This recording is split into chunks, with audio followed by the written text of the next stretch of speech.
Live from the Dude's Kitchen and Grill Studios in a garage somewhere outside of Boise, Idaho, it's your Wednesday night barbecue and talk show.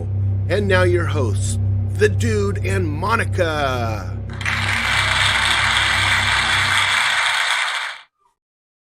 Hey everybody, how's it going out there? Want to welcome everybody to the show. Man, we got a good one tonight. We got Josh from Adventure Rhodes. Man, I've been waiting to get Josh on here for a long time. Before we do that, I just want to tell you guys all, Monica is sick. Not sure what she's got going on, but hopefully she'll be feeling better by next week. Hi, Sent1000. How are you tonight? Appreciate you showing up. Really do. Before we get into that, guys, I want to tell you last week was rough, and I apologize. My laptop crashed like 5 minutes before we were supposed to go live. I had a panic attack. Haven't had one of those in years, and I ended up having an extra White Russian. It was not good for me, so I want to apologize, guys. But with that said, you know what time it is. It's White Russian camera time. So let's make ourselves a White Russian. Guys, pretty simple, as we all know. Just add our ice.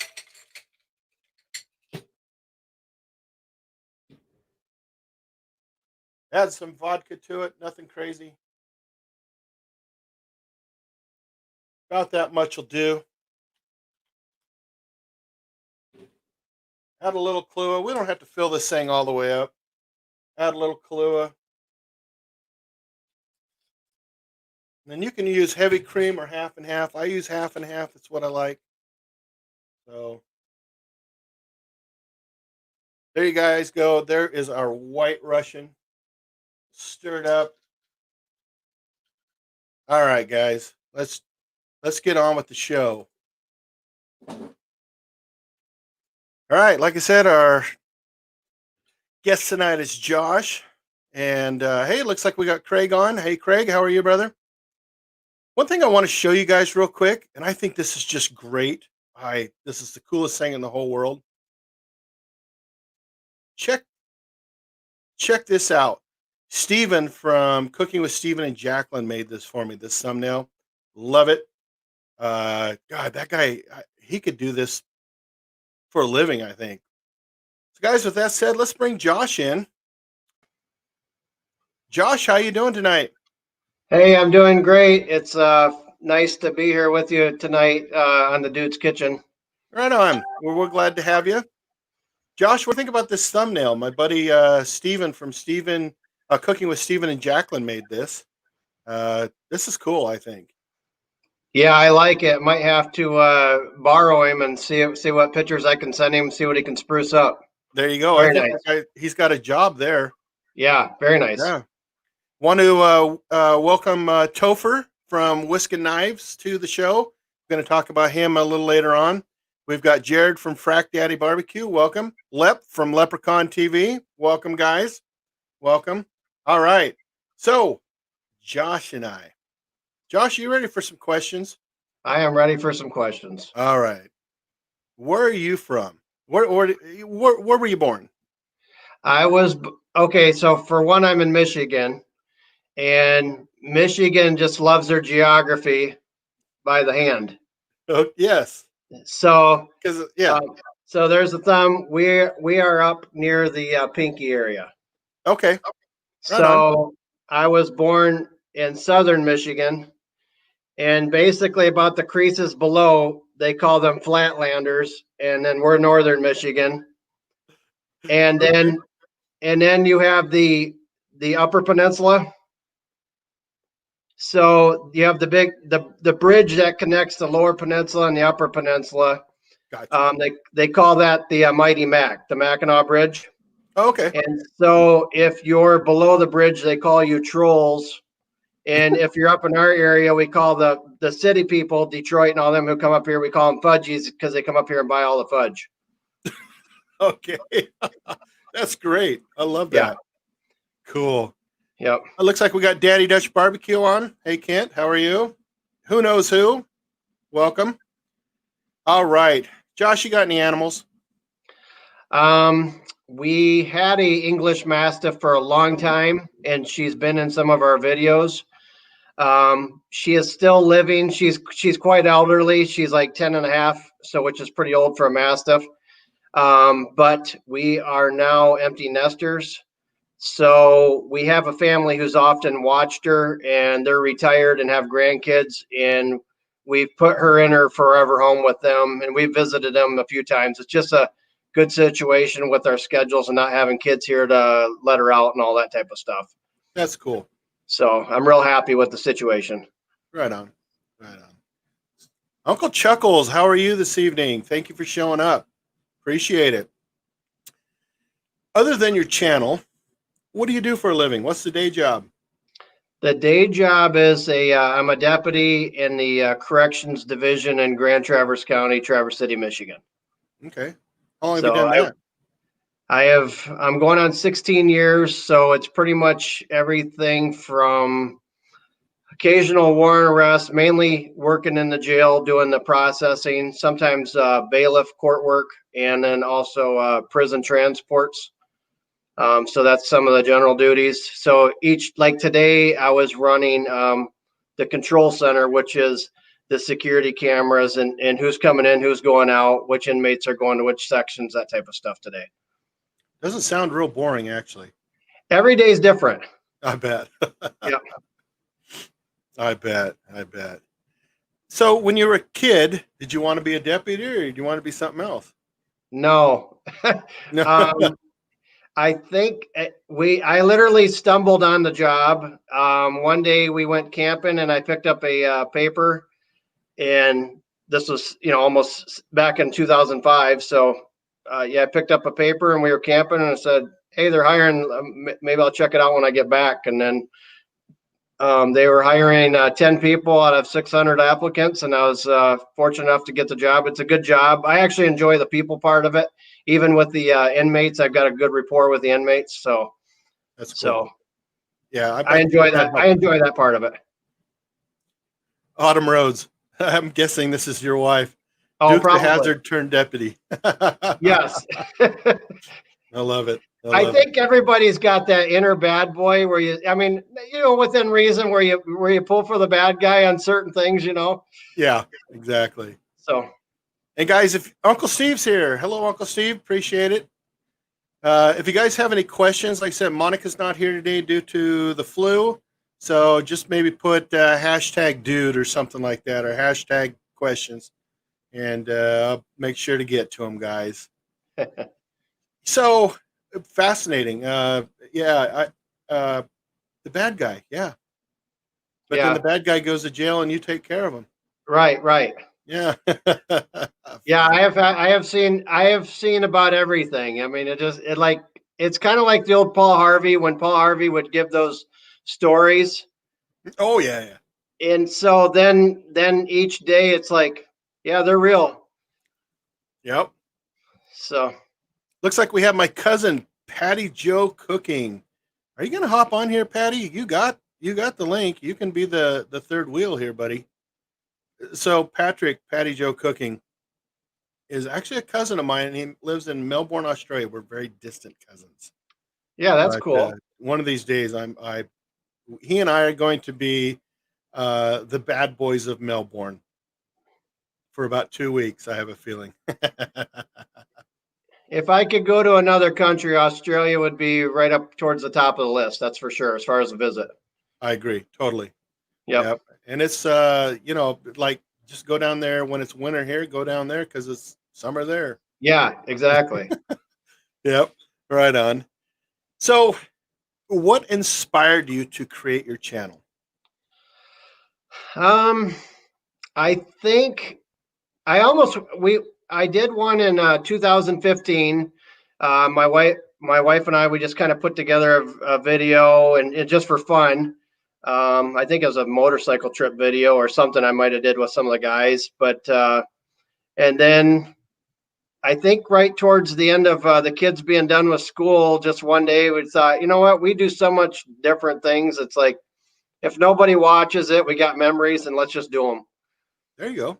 That's a great way to look at it. You're absolutely right. So absolutely right. And I think I know the answer to this next question, but where did the channel name come from? I think it's just our lifestyle. It's like uh, I don't have time for all of it tonight, but like I met my wife from out your way, Montana. We met online back in 2000, so it's 20 years. Cool. And The Red I Lodge flew area out. by chance? What's that? The Red Lodge area by chance? No, that's another story. But her mother was in the Air Force up in Great Falls, Montana.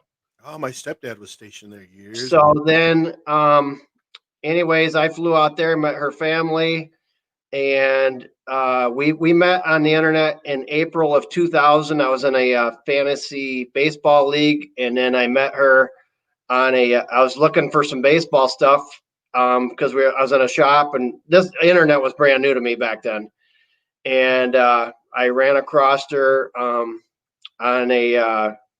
I don't know. I think I seen travel and Christian and whatever else. I thought, well, I'll just check out these rooms. I had no idea what they were. And so we just got talking about life and whatever else. And one thing led to the next. And so April 14th of 2000, we met online. And then this was before pictures and all that stuff. We didn't even know what each other looked like for like a month. And then I ended up flying out there Memorial Day. And she flew out here in June. And 6 months later, we got married. That is a cool story. Yeah. Right on. So it's pretty wild. Is it your brother-in-law who lives in the Red Lodge area then, or? My brother lives his in-laws live in Red Lodge, and my brother met his wife in Montana before I met mine, and it's a pretty crazy story. So they've been married. They're going on 20 or 19 years. We're on 20, and Cool. pretty crazy stuff. That's cool. Oh, looks like we have Cooking with Stephen and Jacqueline. Stephen, welcome. Do we have Charlie in here? Oh my goodness. Charlie, welcome. Appreciate it. Just a little plug for next week. The guests are Stephen from Cooking It with Stephen and Jacqueline, real quick. And then he's going to come on and talk about some Trini style food. And then we have Charlie. So, right on. Yeah, we were in Red Lodge this summer for a wedding, and I fell in love with that town. That is I the love that neatest town. little town. Yeah. There's a little town that's it would be west of Red Lodge called Absorki, and that's where my brother's in-laws live out in that area. Okay. And my brother's a high school history teacher up in Lewistown, Montana. Oh, that's up there ways. Yeah, Okay. yeah, Gotcha. yeah. He was history teacher of the year for Montana in 2018, and he almost got it for the nation. But yeah, Oh, we used to travel around a lot together when we were younger. So that's kind of where the adventure comes in. We've kind of been all over the place. Just we've always just liked getting out and seeing things and doing things. that's cool. Looks like we have DJ Video Scratch Channel. This is a guy I met yesterday on Leprechaun TV's live. Welcome, appreciate it. Well, Josh, how long have you had the channel then? I would say serious now, where we have actually start trying to put out content on a consistent basis. I think we're closing in on 2 years now. Wow. And one state to go. One state to go. I need Alaska. Oh, you should come with me next year. Yes, I I try to do it every year. I think right now, tentatively, I think we're kind of got a goal of 2022. But I guess if the pieces were to fall together, I'd go about any time. But yeah, It's a totally different world up there. I love it. Love it, yeah. love it, love it. So So definitely, if I get a chance to go, I will probably at least hit you up if you're not there, and yeah, at least get some tips. yeah, exactly. Well, if you go to Kodiak Island, I'd give you tips. That's the only Yeah, place that in Anchorage. yeah. So to give you a little history on Josh, he was one of the first YouTube channels I subscribed to, and he was one of my first subscribers. And he said something to me that has always stuck with me, and that's one of the reasons why I started this show. And he told me that us little guys have to stick together, and that's what this show's about, is just getting us the smaller channels out there so other people can see them, interact with them, and that's what it's all about. So thank you for that piece of advice. I really like that.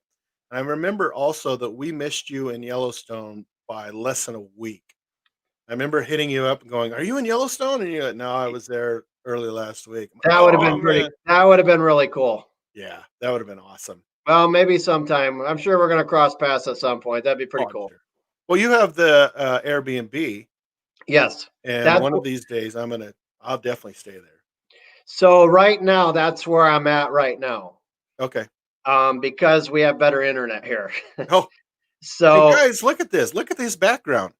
Who yes, wouldn't wanna stay at this Airbnb? I'll be there tomorrow, Josh. yes. Seriously. So right now I am in the upstairs where we've lived, but we are in the middle of getting ready to convert this space because right now our Airbnb is the lower level, which it's its own entrance, own locking door. Most of the time we're not even here. We might come here and check something or something like that. But we have another place about 20 minutes from here.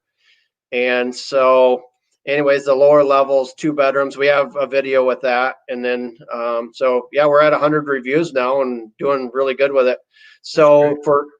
for Christmas time, I got a friend who retired out of the Air Force who's going to stay here for a week because their family's got a small home, and it's going to be 2 brothers and their families coming to stay here. So That is they're cool.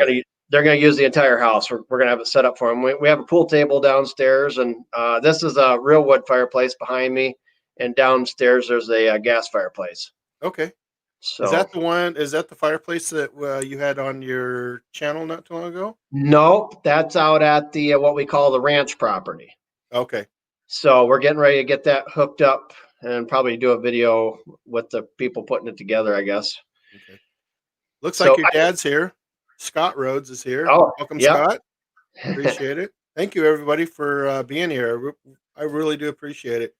I think that's part of the our Airbnb. It's called Adventure Cottage North, and we have kayaks and we live on a small lake here. But we've had people from like the Netherlands to all over the world that's came, and we've taken them kayaking or out to dinner. I mean, we've had some fun relationships that we've had, and I think it's just fun to meet people from all walks of life that come and I think when people are on vacation, even whenever we travel, most people, how can you be in a bad mood on vacation? You know, Exactly. Yep. No, so we stay at Airbnbs. I love them. yeah, it's Really fun to do. just try new places. Yeah, it is. What is, where's your favorite place to visit? I have a favorite place. A lot of people I know do. What is Josh's favorite place to go visit? Um, I'm not one that can sit still real well. I do try, which that's even amazing. I can even hunt. It's about the only time I can sit still. So, um, I don't know for Michigan for like to take a 2 hour drive or something. It's kind of fun to go up to the bridge. It's a real pretty area. The islands out there. Mackinac Island is a place with no cars. It's just horse and buggy only, Wow. or bicycles or walk, or you can get like taxi horse and buggies. So it's kind of a fun place to go up in that area just to relax for like a Saturday during the summer. It's kind of like going back in time. It's like an Um, Amish community or something, or no, no? it's like Victorian. Sounds But cool. it's out in Lake Huron, and you can see the bridge out there. The waters are blue. I mean, summertime, it's just a beautiful place to go. So, I don't know if it's my favorite, but for Michigan, for near here, it's kind of one of my favorites to take a day drive to. Okay. Um, but I love Montana. I love the mountains out west. Um, I think sometimes when you live in an area, you kind of get used to what you have, and it's always fun to explore something that you don't see as much. Correct. That's kind of where I'm at a lot of times. Mhm. But we do have a great area here with all the lakes and stuff like that. There's some beautiful lakes around here. Right on. Right on. So, you've done a lot of traveling. I Yeah. follow you, your motorcycle trips, and you're in your truck, like when you took your daughter off to school, Yeah. etcetera. Can you pinpoint there's actually one I thought was really cool too. You guys were on an outlook, and you and Autumn are there and you could just see forever. But what is your favorite moment traveling? If Josh could say this is it. Oh boy. Um, I don't know. We have some funny moments. I mean, sometimes I wish that I could have a camera crew following, especially if I'm doing like a bike trip with like my buddy Romero Rodriguez. Hmm. Um, Yeah. sometimes there's some stuff you just get rolling about, you know. We've even rode in year up in Idaho area, Preston, Idaho, where they filmed like Napoleon Dynamite and stuff. So my And then daughter, my wife's he from. and Rodriguez was running around with the Vote for Pedro shirt. So I mean, we have a lot of fun, you know. We poke each other, and we have a lot of fun. Um, we we dumped our bikes one time in Yellowstone. We actually we hit each other. We were going like 15 mile an hour, 20 mile an hour, and we both dumped them. Oh, Um, but that's when you know you're real good friends, when you still get along, and now we just joke about it all the time. gotcha. That's funny. So as far as I don't know.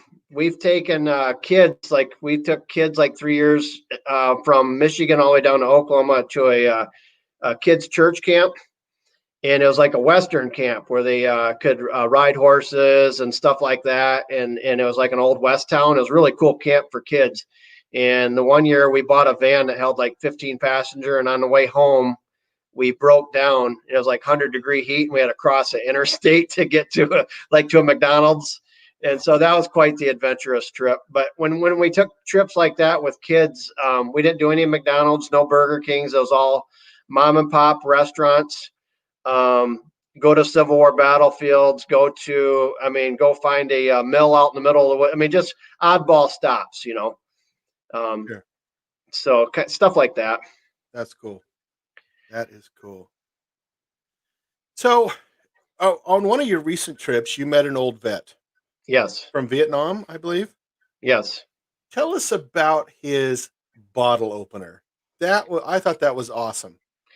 Yeah, that was kind of funny because so we're in Texas, so I kind of won if we, you know, if you're out in Maine, you go get some lobster. If you're down in Texas, you get some steak or some Mexican food, that type of stuff. You kind of go with the region, I guess, what they're known Sure. for.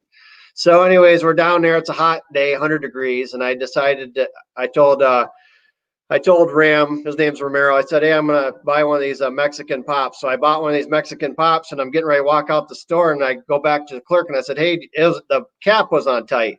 And I said, "Hey, do you got a bottle opener?" And she goes, "No, I don't." And I'm kind of like looking around. I already bought it, and I don't think she's gonna.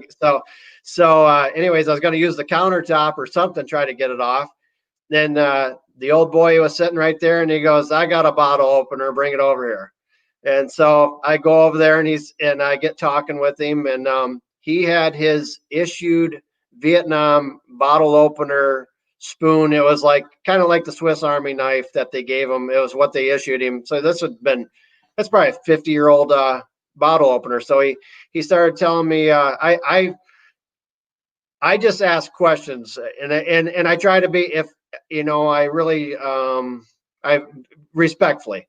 Sure. Um, Granted, you can always offend somebody, but I really try to be respectful of anybody. And so I just got talking to him a little bit, and he shared with me how he was a Purple Heart veteran, and he had been shot, and he showed on that video. I think he even showed the little scar on his arm, Yep. and stuff like that. And he also said that he used to play pre-shows. I don't remember off the top of my head, but like I think for Tanya Tucker, and Yeah, I forgot about that. Yeah. he might have even mentioned Willie Nelson. I can't remember, but he mentioned another in the video. He mentioned another singer, I believe, that he had used to do the pre-shows for. Hmm. So I thought that was pretty cool. Yeah. Right on. So Cool experience. So, it's just when you're out there and you're talking to people, the people you meet, you never know the person next to you what their story is until you ask. yeah, You know, yep. I always, I mean, everybody has a story, and everybody's important. I mean, I'm a people person, so I mean, I like to just kind of hear other people's stories, you know, and I think it helps you grow as a person as well too, so you can kind of understand where some people are coming from as well, and if you can laugh or poke somebody a little bit and have some fun with it as well, it's always good too. That's how you can tell if the person's likable or not, Yeah, yep. in my opinion. Oh my goodness, we have the third person Hello. online with this. This is my cousin, and he is actually supposed to be filling in for Monica. Okay. Monica, boy, that operation you had finally it really took. I'm glad to see it. So Patrick is going to be running questions if any questions pop up. So Oh, that's what okay. he's doing. So I want to I'm getting a lot say of oh, sorry. I hello. want to say hello Can you to hear me? Fat Kids Barbecue. No. Dano is here. Appreciate it. In the kitchen with Karen. I appreciate it. Thank you everybody for showing up. And off Patrick goes, or should I call him Monica? Not sure. Uh, so, in your travels, what would you consider the most exotic place you've ever gone? I think maybe this last trip to Texas. I mean, because it was so remote, and I think maybe a little bit considering that we're in this COVID stuff going on and everything being shut down, and we just did it anyway. I mean, it was very, very remote. We didn't see any bikers for like I think we saw one biker in 2 or 3 days when we were down in some of those areas. And we even had one guy said, "Yeah, don't break down there because you're not going to get any help." I mean, we rode all the way down to the Mexico border, down to Terra and Lajitas.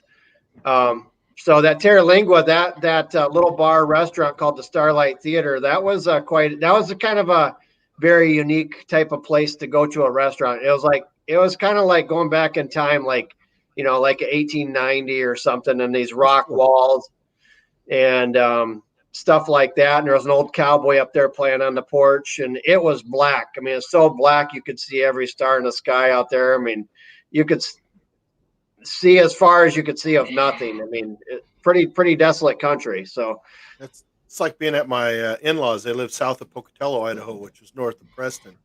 And at yeah, night, you can see everything. The yeah, stars, yep. yeah. So, anybody, if you got any questions, Monica, aka Patrick, will be asking or looking at them. We Monica did just had an operation. She looks good. do a Hawaii trip in 2014. I love Um, Hawaii. so I don't know. So we were married 14 years at that point. And anyways, I'm glad we didn't do it at our honeymoon, one of those big ones. We just did something around here. We just, went up, a few days type of short trip honeymoon. But I think we appreciated it more doing it then. And we just did Oahu. We hit the bamboo forest, saw the whales, hit the beaches, snorkeled, ate some Hawaiian food. And then we also went to Pearl Harbor. Oh, And oh, I had a cousin, fourth cousin, who died on the Arizona at Pearl Harbor. okay. And we got a postcard that was sent to the family that's post stamped off of the USS Arizona in April of that year before it happened. Wow. Yeah, I So definitely hold on to that. so it's kind of neat. Wow, that's crazy. Patrick, have you met Josh from Adventure Rhodes? Not in person, but yeah, I've definitely watched that. And that veteran video was sensational. I loved it. Yeah, I agree. Yeah, no, so I've joined your channel, Josh, and looks good. But that one with the veteran, opening the bottle, fantastic. Yep. Mm. So, Josh, I'm sure you have eaten at many a place. What is your hands down favorite place? I think remember you going to a steakhouse in like Oklahoma or something like that. That looked absolutely amazing. That's a really good one. It's called the Cattleman's in Oklahoma City, and I think for the setting, because it's in the old west part of Oklahoma City where the old cattle yards are all behind the restaurants there. Mm-hmm. And that restaurant back in the early 1900s, somebody was playing a game of poker, and then they lost the to the restaurant. They lost the restaurant a game of poker. But anyways, it's been there for like 100 years. So it's just an old school steakhouse. But I've been there like 2 or 3 times now, and it's just an excellent steakhouse. So that's one of my favorites. Probably one of my least favorite eating times ever. One day, I just like to just get in the car and say, hey, let's go try this place. And so it'll be nothing to either hop on the bike or get in the car and like, hey, we're going to drive 2 hours and go have lunch or go have dinner. And so there was a couple years ago after church, I asked my mom and dad if they wanted to go to this buffet place. And it's kind of way out in the country, farm country here. So we go down there, and it's called Maxfield. It's a pretty good restaurant. But you know, Autumn agrees, by the way. What's that? Autumn agrees, by the way. So, anyways, you know how on a buffet, a lot of times they have the jellos and puddings and stuff together. Yeah. So I decided I had already kind of ate my stuff, and I thought I was getting some chocolate mousse. And so, anyways, I sit down, and we're all at the table, and everybody's eating, and I grabbed this great big spoonful and I put it in my mouth. And I couldn't get it out of my mouth fast enough. It's like sticking on the roof of my mouth.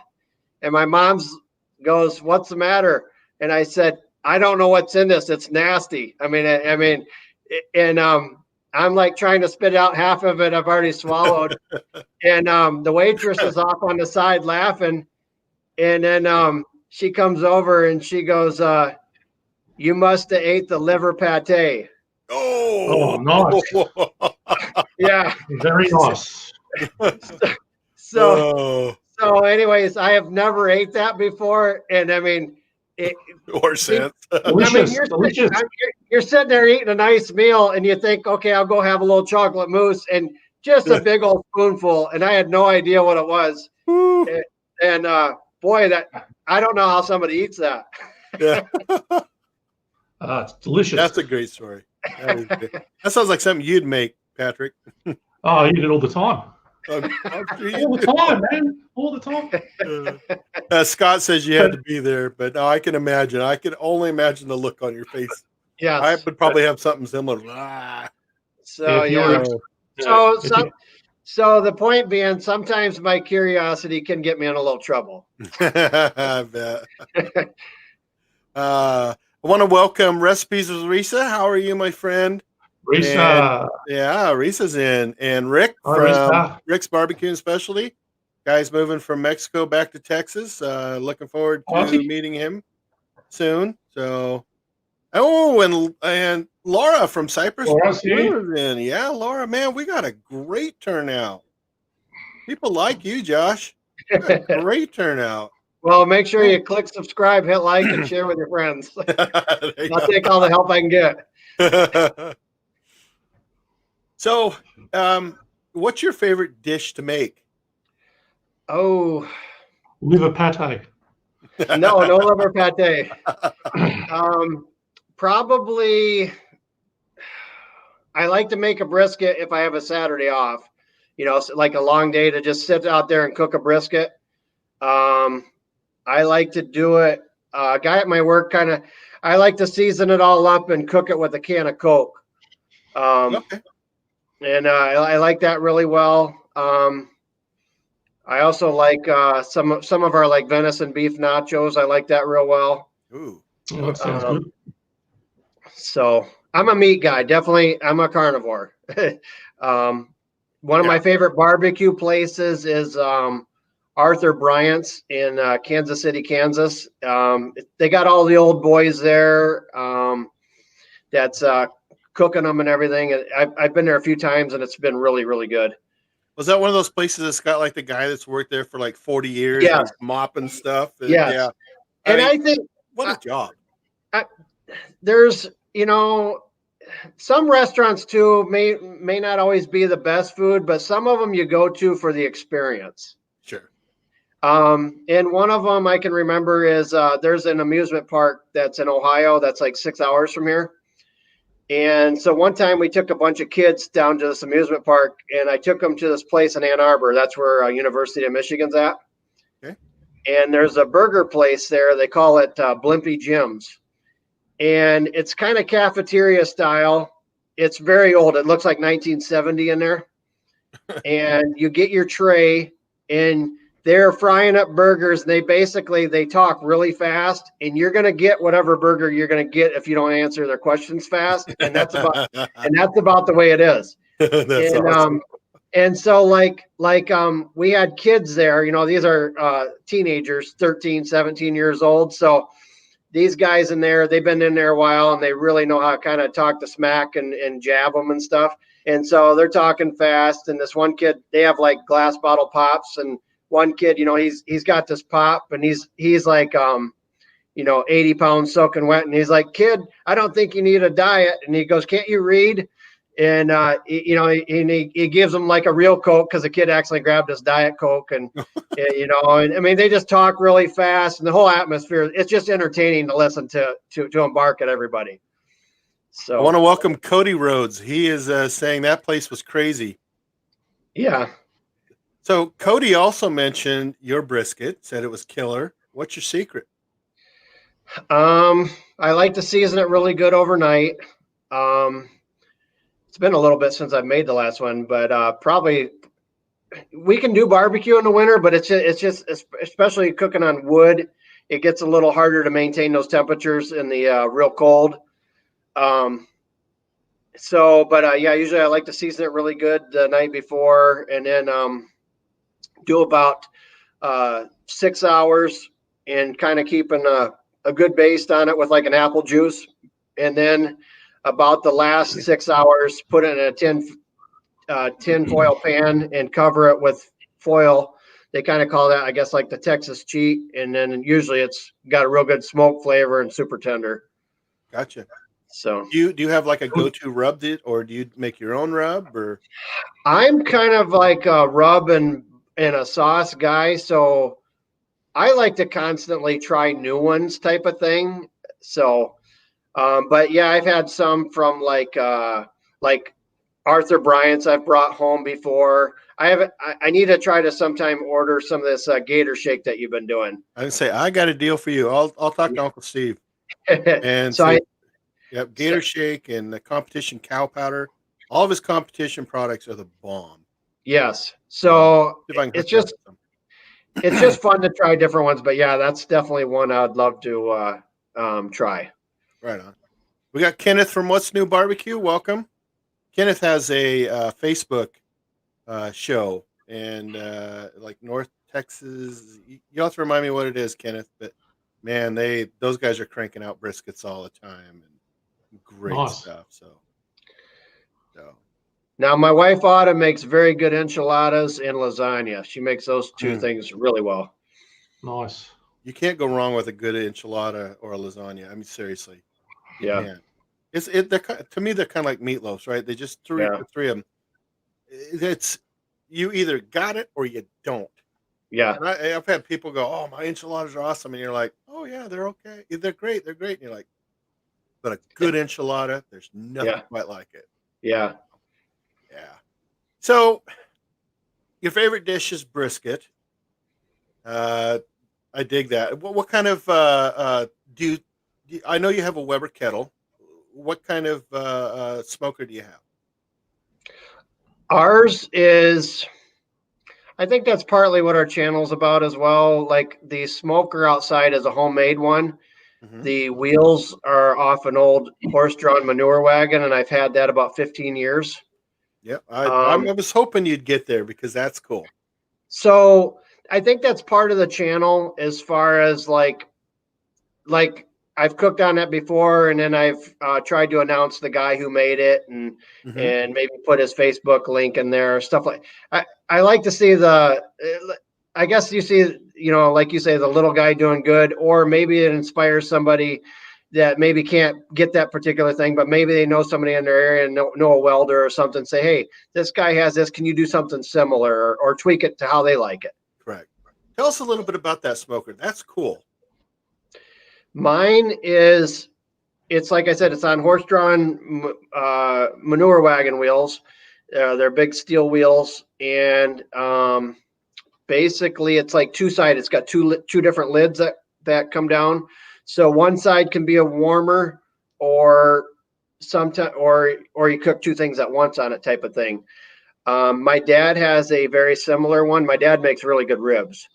But my dad's his is probably a little bit bigger as far as one side. Like if you were to put his against mine, it's made about the same, but mine's two-sided. His is just one, but his one side's bigger than either of my two sides. So there's kind of pros and cons to both. Gotcha. What is the heat source? I like to do charcoal and a lot of times like maple wood that we have around here, or an apple. Maple wood. Yeah, apple's fairly common. Maple wood. I like that. Yeah, I've used maple. And then especially like if I'm doing ribs, I'll use like maybe some maple. Because we have a lot of maple in abundance. But yeah, the apple wood, we have quite a bit of apples too. So. Okay. I know somebody did a video once, maple. They did baby back ribs with like they put maple syrup over it. Man, that looks amazing. But I could get the smell from the maple wood would, or the smoke from the maple wood would do something similar. I bet that's just phenomenal. Yeah. Right on. Looks like we have Jill from Yester Kitchen. Hey, Jill. She's going to be a guest in about a month. So welcome, Jill. Appreciate it. Scott from Dr. Taste Good Barbecue. He was a guest a couple weeks ago. That guy's a busy boy. So how would you describe your video style? If you had 2 to 3 words, how would you style? Like mine, fat man cooking, something like that. Or dumb boy cooking, something, I don't know.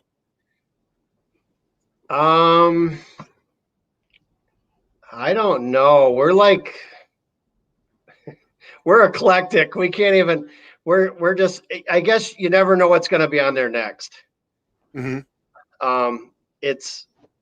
We really enjoy life. I mean, like, this is one of the things I like, is because meeting guys like you're one of those guys that, hey, let's go out to dinner tonight, and we'll have a good time and some laughs, and and might not see each other for 5 years, but could do it again the next time. Exactly. So yeah, I think our channel it's probably going to be a lot seasonal because we're in a seasonal area as far as things that we're doing. Maybe sometimes we'll cook up something just because it sounds fun, and sometimes maybe just talk about what's going on today here. Sure. So yeah. You hit on earlier, you were talking about cooking, and it's seasonal. Does it get like super cold there? So like you take out the Weber kettle and you'd really struggle making something with it? No, I mean, you could still do burgers, steaks, that type of thing. You can do briskets or ribs. It's definitely harder to keep some of that heat up. You got to keep an eye on it a little bit better. And plus it's just not as comfortable being out there for that long. That's true. Yeah. True. You got a lot of videos. What's your biggest blooper? I don't know what the biggest blooper would be. Probably some editing errors. I think I seen one of the last times I had some flashing going on. I don't even know how I did that. Flashing? Yeah, like some sort of an editing error. I don't know if I had something blended over the other thing. I thought you were talking about maybe somebody's flashing in and you're like, oh. Yeah. So I think it's just now what I don't know how to do is like what you do, like putting that little subscription thing in the corners. I got to still figure that out. Oh, that's easy. That's on YouTube. That's on YouTube. So. Yeah. So I think for 2021, I think we're going to try to tweak a couple things like that. I mean, I think it's just little things at a time. Sure. Yeah. Definitely the way. Yeah. And as long as you're not in a hurry to do everything all at once, you just one day you get up and say, you know what, I'm going to do that today, and you just do it. Yeah. Doesn't always, because it's tempting to sort of get really impatient. It's happened to me. Oh, I want to do everything now. Get the artwork and the logos and everything. You just one step at a time. Yeah. Yeah. So once again, you've done a lot of videos. What's your favorite one so far? I don't know. I think maybe my favorite. Sometimes I'll be honest, I'll laugh at myself. I can just sit there and just kind of laugh at myself. I don't care. You have to, right? Yeah. So I don't know. I kind of like the flat out fun one. Because I put the one guy on there. He can fix anything. So like on Dukes of Hazzard, they had their mechanic called Cooter, right? Cooter, yeah. So, anyways, this guy I call Cooter Jim because his name's Jim and he can fix anything. Gotcha. And so I always just call him Cooter Jim. And so then I just kind of randomly threw him on the video, so that was kind of fun. I'm hoping in time to get like Romero talking a little bit more because he's one of those guys you get at the dinner table and start telling stories. He's one of the funniest people you could ever talk with. Right on. And then maybe one of the fun ones was that hypothermia or bust too. When we had that winter storm here, and they always say you can't drive in this type of stuff. And I have the Grand Marquis, which is a 2-wheel drive car, and I drive that to work all the time on icy roads when everybody else is driving 4-wheel drives a lot of times. Okay. So that I video, think I remember that one. It's called Hypothermia or Bust. So that one I did have a good time with. And so a lot of people around town were kind of laughing at that one. And the toilet paper video. I don't recall that one. Toilet paper video.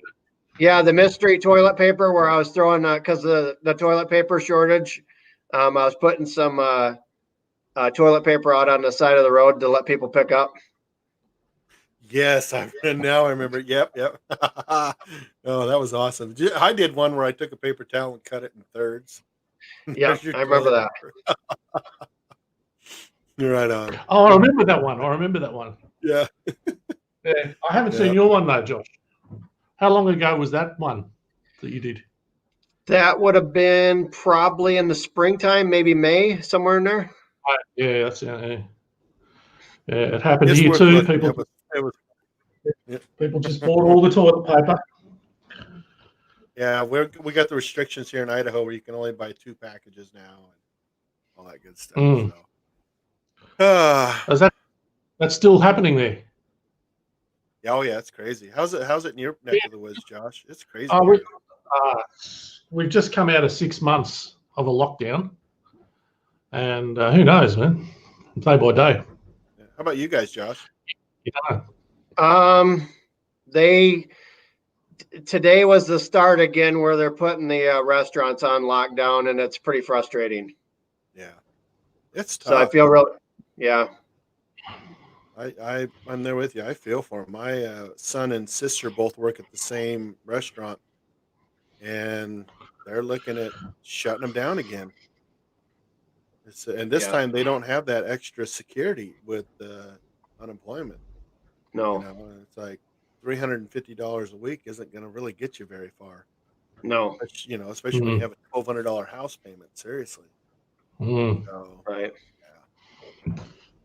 So, what if you could look at all the barbecue, whether it be the places you've been to, like Bryant's or the Stockyard, or even the place down the road at your house? What would be your favorite barbecue experience? Another one that was really good was it's called Mac's Speed Shop in Charlotte, North Carolina. And I went there for work. I went to a large jail there for a jail conference. And when I got off the plane, I asked the taxi guy, I said, what's your favorite barbecue place? He said, Mac's Speed Shop. And then when I got to the hotel, I asked the lady at the hotel, I said, what's the best barbecue shop? She's like, Mac's Speed. I heard it from about 4 people, different place. You got to go, right? Yeah, you got to go. And we ended up going there, I think, two times in about 2 days. It was so good. Oh, that's awesome. Yeah. A restaurant is good when you go there twice. We were in Red Lodge. We went to that Italian restaurant back to back. It's good. Michigan has one really good one that I like. It's called down in Jackson, Michigan, and that's where we take prisoners that are going to prison. And down the road from there, there's a barbecue place. It's called West Texas, and the guy, he actually passed away this year, unfortunately. But they have massive smokers there, and he does a really good barbecue, probably the best I've had in Michigan. And the guy was probably 400 or 500 pounds, but super nice guy, and they got great employees there. And it's in an atmosphere of an old warehouse, so the whole setting's really cool in there too. Very cool. Yeah, very cool. I want to welcome Mike Montoya, Smoking Mary's Rack Barbecue. Thank you, my brother, for showing up. Always good to see you on here. Josh, you ever deal with trolls on your channel or on Facebook? I've been getting them on Facebook lately. When I did my Chicago dog, one of the guys said the first thing was, first problem, blah, blah, blah. I'm like, oh, good Lord. I'm not monetized yet, but I've got another guy I follow, and he's been pulling for me to get monetized. Who knows if I'm like halfway there, I guess, as far as hours in a year, a little over halfway. Gotcha. But he said it'll get worse if you get monetized. Oh, really? But I guess I don't really care what people think. I do get an occasional thumbs down, and I know when I'm watching a video, like say you're making some dish that I absolutely couldn't stand, I would probably still even let your whole video play, and I'll probably still give you a thumbs up just because it would have to be just something just absolutely atrocious to society for me to give it a thumbs down. Yeah. If I don't like it, I just move on. I'm so happy to hear that because my next video is a liver pate video. Hey, I might give you. You'll watch it twice. I might have to. Yeah, that's so funny. Long's Quest is here. Appreciate you showing up, Skip. Really do. Yeah. Yep. Hi, Skip. Yeah. I just lately I'm not monetized either. I'm just over the 50% hump this week. And all of a sudden it just seems like I don't know, some videos are more risque than others, like the Chicago dog, right? People are very passionate about their Chicago dog. And the meatloaf one was another one. It was like back to back. And you're just like, come on, people, this is food. I'm sorry that, like I told this guy, I'm sorry that I am not going to buy 10 cases of Vienna hot dogs. I'm not going to buy 8 packages of Vienna hot dog buns. You know, it is what it is, guys. Seriously. So, I did actually. There. Yeah, my last video, I had one person that didn't like my hunting video, and I got a deer. I didn't. I guess I didn't show anything gory with it, but still didn't like. Still didn't like the fact that I took it, and I just said, well, this is one of those things I do, and then I just said also, I said we actually do a lot more for the herd than hurt them, because we do food plots and other type of things, and I'm on 130 acres out there and a lot of land around us, and one isn't that's not even nothing. Gotcha. So yeah, but guess what? It means that they're watching it.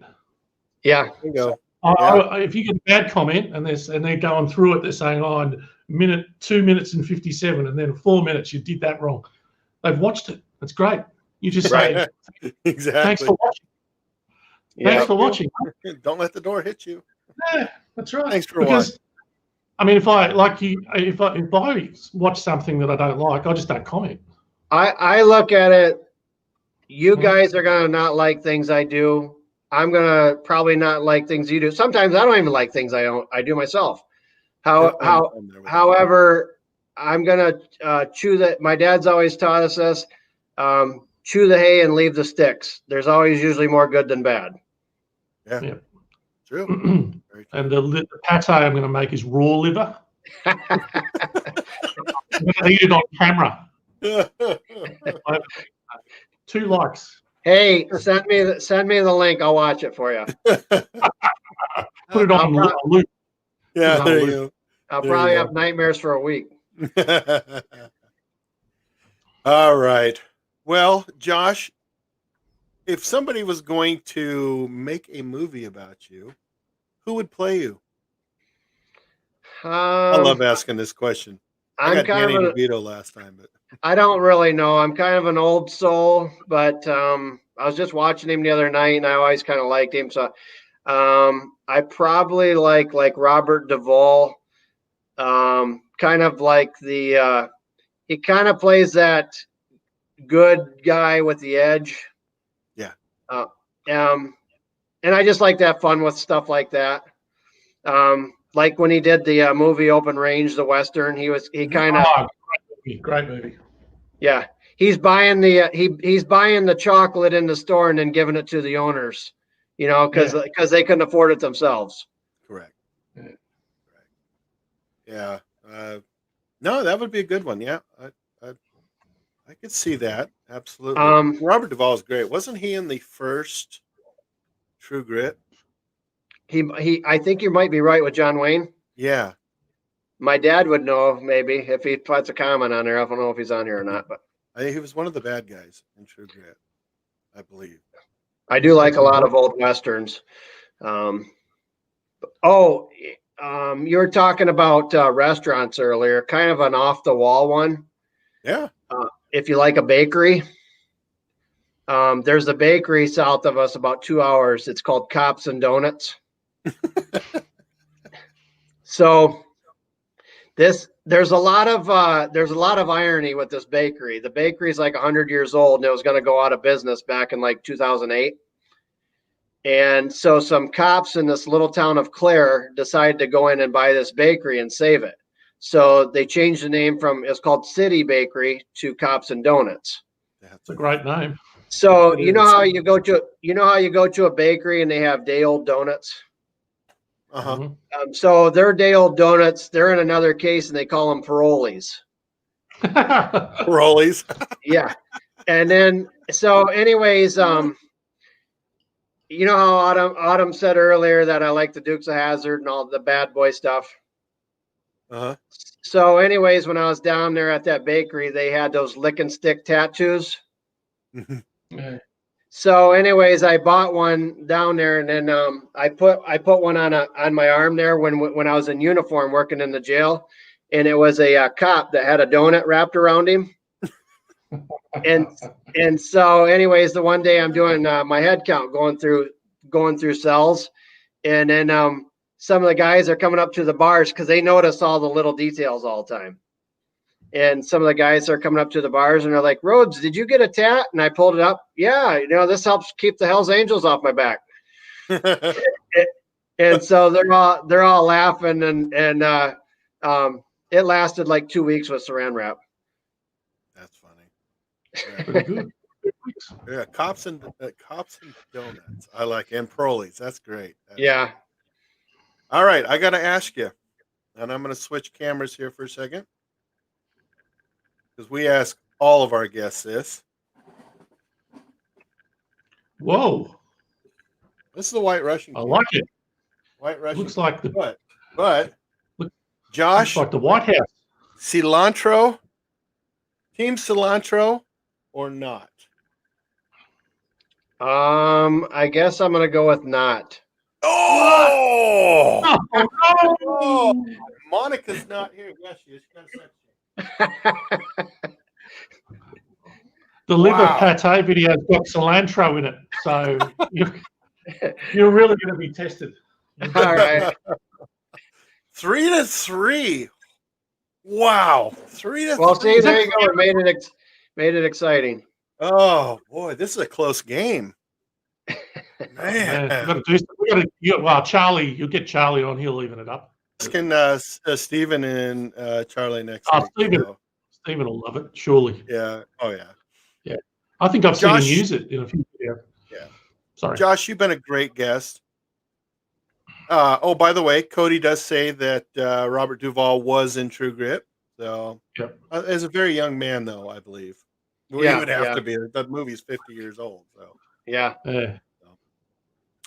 you've been a great guest. I have been looking forward to this since the day I approached you to have you on. You have anything? I'm out of questions. And there's somebody at the front door. So, do you have anything to add or say? Well, I really appreciate you having me on. It's kind of an honor, and it's nice meeting you as well. Your cousin there from Australia, and yeah, it's just kind of fun to share and learn more about you guys, and then who knows?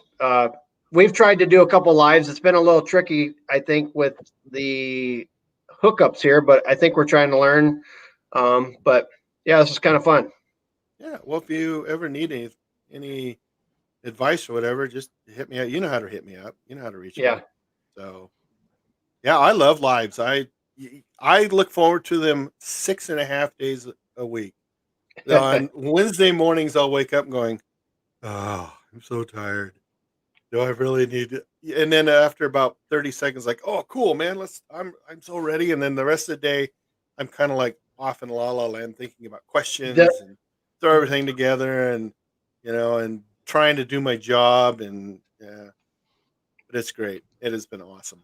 Yeah, I try to get on as many of your videos, and even last week when you were going live, I tried to hook up with a few of the other people chatting and stuff like that. Well, that's how I met you. I can't always get on because I work 12-hour shifts. So if I have to work the next day, I got to get up at 4:15, and it's a fast turnaround. Yeah. But I remember you being on a little bit last week, at Yep, least a little bit. Yeah. So. I was on vacation, so it worked out good. Perfect. See, it worked out great. Yeah. So, And then tomorrow, go ahead. Tomorrow happens to be my short day for this week, so I don't have to be in quite as early tomorrow. So that kind of worked out good for tonight. Nice. Well, you've been a great guest. I've had a blast. You really have. I love watching your stories. You're traveling. One of these days, I've got to meet you. Yeah. We thought it would be fun to even have you out to the ranch and be like the a guest cook or something like that. Or I remember talking about that once. Yeah. Yeah, I thought it'd be fun to do something like that. Yep.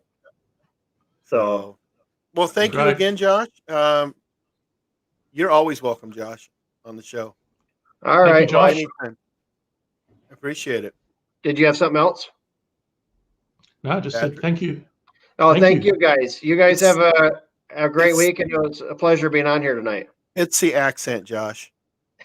I know. I just nod my head a lot. I nod my head a lot and go, yep, right, Patrick. Yeah. Sometimes I say thank you, and they're thinking I'm saying F you. Oh. And I get people look at me and go, "What you just said?" I said, "Thank you, thank you." Hey, you have fun. You have fun with that liver pate this week, or whatever you do it. I'm not. You'll have the fun, not me. Put it on slow motion. Watch it. All right, guys. Well, I'm going to take a 3-minute break. Thank you, Josh. You're more than welcome to stay. If you got to go, go. But I really appreciate it. Thank you. I'm going to wrap it up because I got to get ready for work. But it was a lot of fun, and thanks for having me on. All right. We'll talk to you later. Yep. Take care, guys. All right. See you, Josh. Guys, I'm going to take a quick break. And, yeah, that was great. Thank you for hopping on, Patrick. Appreciate it. That was great. Josh was fascinating. I'm staying forever now. Are you? Yeah. Would you win the lottery or something? No, I'm going to take over your channel. I've decided because we look exactly the same. We look exactly the same, especially in the dark at a distance. Yeah, well, I've got a haircut. Oh my God! What the hell happened? My hair is the same length as yours now. Oh, I'm growing mine now, dude. I'm growing mine now. I really am. All right, guys. Yeah. I am going to step away for a moment because there's somebody at the front door. Patrick is here to entertain everybody. Yeah, I'll sing them a song. Yeah. Good luck understanding him, guys. I'll be right back.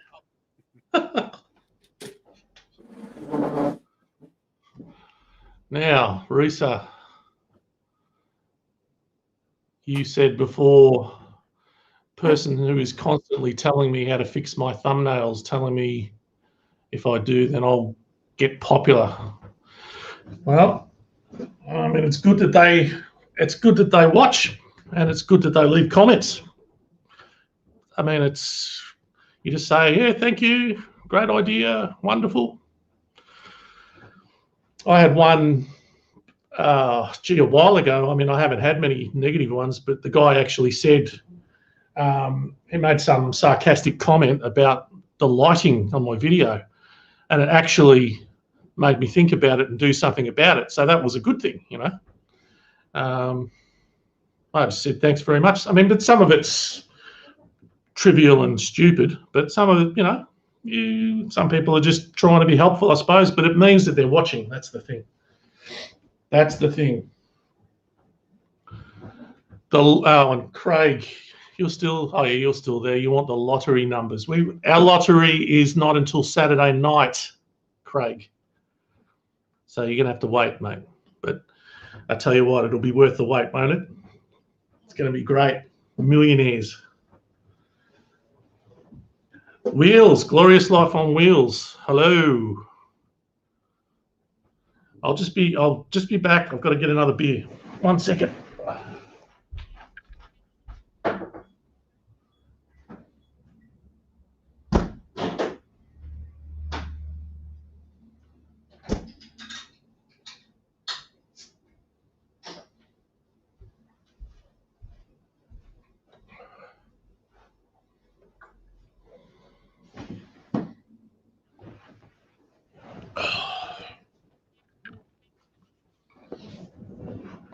Here he is. Hola. Welcome back. Well, thank you. All right, guys, I'm going to put it out there for open pub. Anybody wants to hop on? Free. Yeah, go for it. I got a question for you. And what is this fancy microphone you've got happening there? What's that all about? I know. You're one fancy cousin, you know that? I know. I'm the fancy one. Yeah. What is it? What sort of microphone setup is it? I don't know. I'll send you a link. I don't know what it is. Well, it's a cool one. But what is it? It's just where is it attached to? Have you got it on a stand, a microphone stand or something? It kind of goes like this, and then it attaches to the table. Oh, fancy. So I'm from Australia. We don't have that here. You don't have those yet? I don't have anything. You guys don't have Amazon or anything like that? No. What? Amazon? Who? No. No. So earlier today we had Topher on, and Topher is a channel out there, guys, that I want to tell you guys about. I just recently, I haven't recently stumbled across him, but he's with Whisk and Knives, and he just got married and that. I'm hoping he's still on. Guys, I hope you check out his channel. So there he is. Topher's got a great channel. He's just starting to back up again. Patrick, are you aware of any collaborations or challenges going on there? I've got a few that I'd like to talk about. Yeah, the most recent one is Resa's one. I think the cake box challenge that I've signed. Yeah, do you know that? You're aware of that? Yeah, that looks cool. Yeah, I talked to her yesterday about it. Yeah. So she's got that going on. I'm not aware of any others. Okay. Glorious Life on Wheels. Just appreciate you stopping by. Thank you. Yeah, she's got the cake mix cookie platter challenge. That's it. Yep. And then Kevin from ManKitchenRecipes also has #comfort food still going on. Ryan at Ryan G's Barbecue and Stuff is doing a monthly one now, and it's just #drink tips. And then there's Lep from Leprechaun TV. He's got a challenge going on. Guys, you got to go check him out on his Facebook, and he's got a lot of information on it. But basically, it's 4 meat patties, and you got to have an egg and onion and bacon in this thing. And the only way he can keep it together is to put like a chopstick or something through it. And he's calling it Lucky 7. And you got I 7 think- minutes to eat this bad boy. Well, I don't know. It doesn't sound like something that would interest me. Oh, I think it would be great. So, and then recipes with Resa, she put on there what it is. Thank you so much. Autumn, thank you for showing up. I really appreciate it. Had a great Thank you, time Autumn. talking with Josh. Really did. GB's in the house. Oh my goodness, no way. Wow, here we Yeah. go. Green Woohoo. Bastard style. Oh my gosh. Yeah. Right on. So, that's really all I got, guys. Fat Yak. What is That's that? for GB. Other than a beer, where do you get that? It's an Australian beer, my friend, Okay. and you will be drinking it when you come here. When I get in trouble. Mm-hmm. Okay. Let me ask you something. I've often wondered this. There used to be commercials here in the States saying Foster's is Australian for beer. You ever drink that? Foster's? I had it as a kid, but you can't get it here now. No one drinks it. No one's interested. Okay. That was a big marketing thing back in the 70s and 80s. And I remember going to Scotland when I was 21 to visit all my family. Mm-hmm. Probably ran into some of your family. And, Well, I'm sure. And they had Foster's in all the pubs, like on tap. I'm like, I've never seen that. So Foster's, go figure. Yeah. Yeah. Do you guys get like Bud Light, Coors Light, things like that down there too? Or? Yeah. I used to drink Miller Genuine Draft was my beverage. Oh, an oat soda. That's what they drink on the Big Lebowski. Is GD. What? Yeah, look. When they're bowling. And he goes, I'll take an oat soda at the very end. Gary hands him a GD. 2 GDs. All right, there's left 4 burgers, all cheese, 4 slices of bacon, caramelized onions, lettuce, tomato, egg, toasted bun, and fries on the side. That is Lep's challenge. Are you still calling it Lucky 7, Lep? And does it come with a paramedic? Seriously. I think it'd be kind of cool. You got 7 minutes to eat it, man. Oh, that's tons of time. Oh, yeah, sure. If that's what you want. I would do it. I would do it just to say, what the hell, right? You have to do it. If I'm going to do it, you're going to do it. Okay. We should do it on here. There we go. Oh, my gosh. Can you imagine that? That's crazy, dude. So what's the drink of choice there in Australia then when it comes to beer? There's so many, and these days there's probably like in America, there's a lot of boutique little breweries popping up, with boutique beers. This is one of them, Fat Yak, and it's fantastic. I don't know where it's made. It's made in Melbourne, I think, Matilda Bay. But you've got all the Stephen. What's up, guys? My brother from another mother. Here he is. What is happening, Stephen? Now you're talking. Coors. White Russian, but not as many as last week. So what's up? Patrick, did you see the thumbnail Stephen made for this show? Man, it looked awesome. No. What? Hold on. There you go. Hit rock, dude. Here we go. You ready? Let's see what pulled up. Right there, dude. Oh, yeah, I did see that. I didn't know that it was is Stephen. Awesome, man. Love that thing. That is fun. That is fantastic. Yeah. So I think you got a job there, Stephen. You're a talented man, Stephen. You're a very talented man. Yeah, I've got it right over here. I love it, man. Yeah, so, thank you so much. Thank you so much. Yeah, if I ever have you make one for Patrick, I want Patrick upside down on it though. He lives on the other side of the world, down under. Yeah, that's right. And see, the thing with Stephen and I is we both have accents that are different. We're a bit different with the accent. So. I bet I have an accent to you. No, you just sound like an American. Oh. That's normal. See, the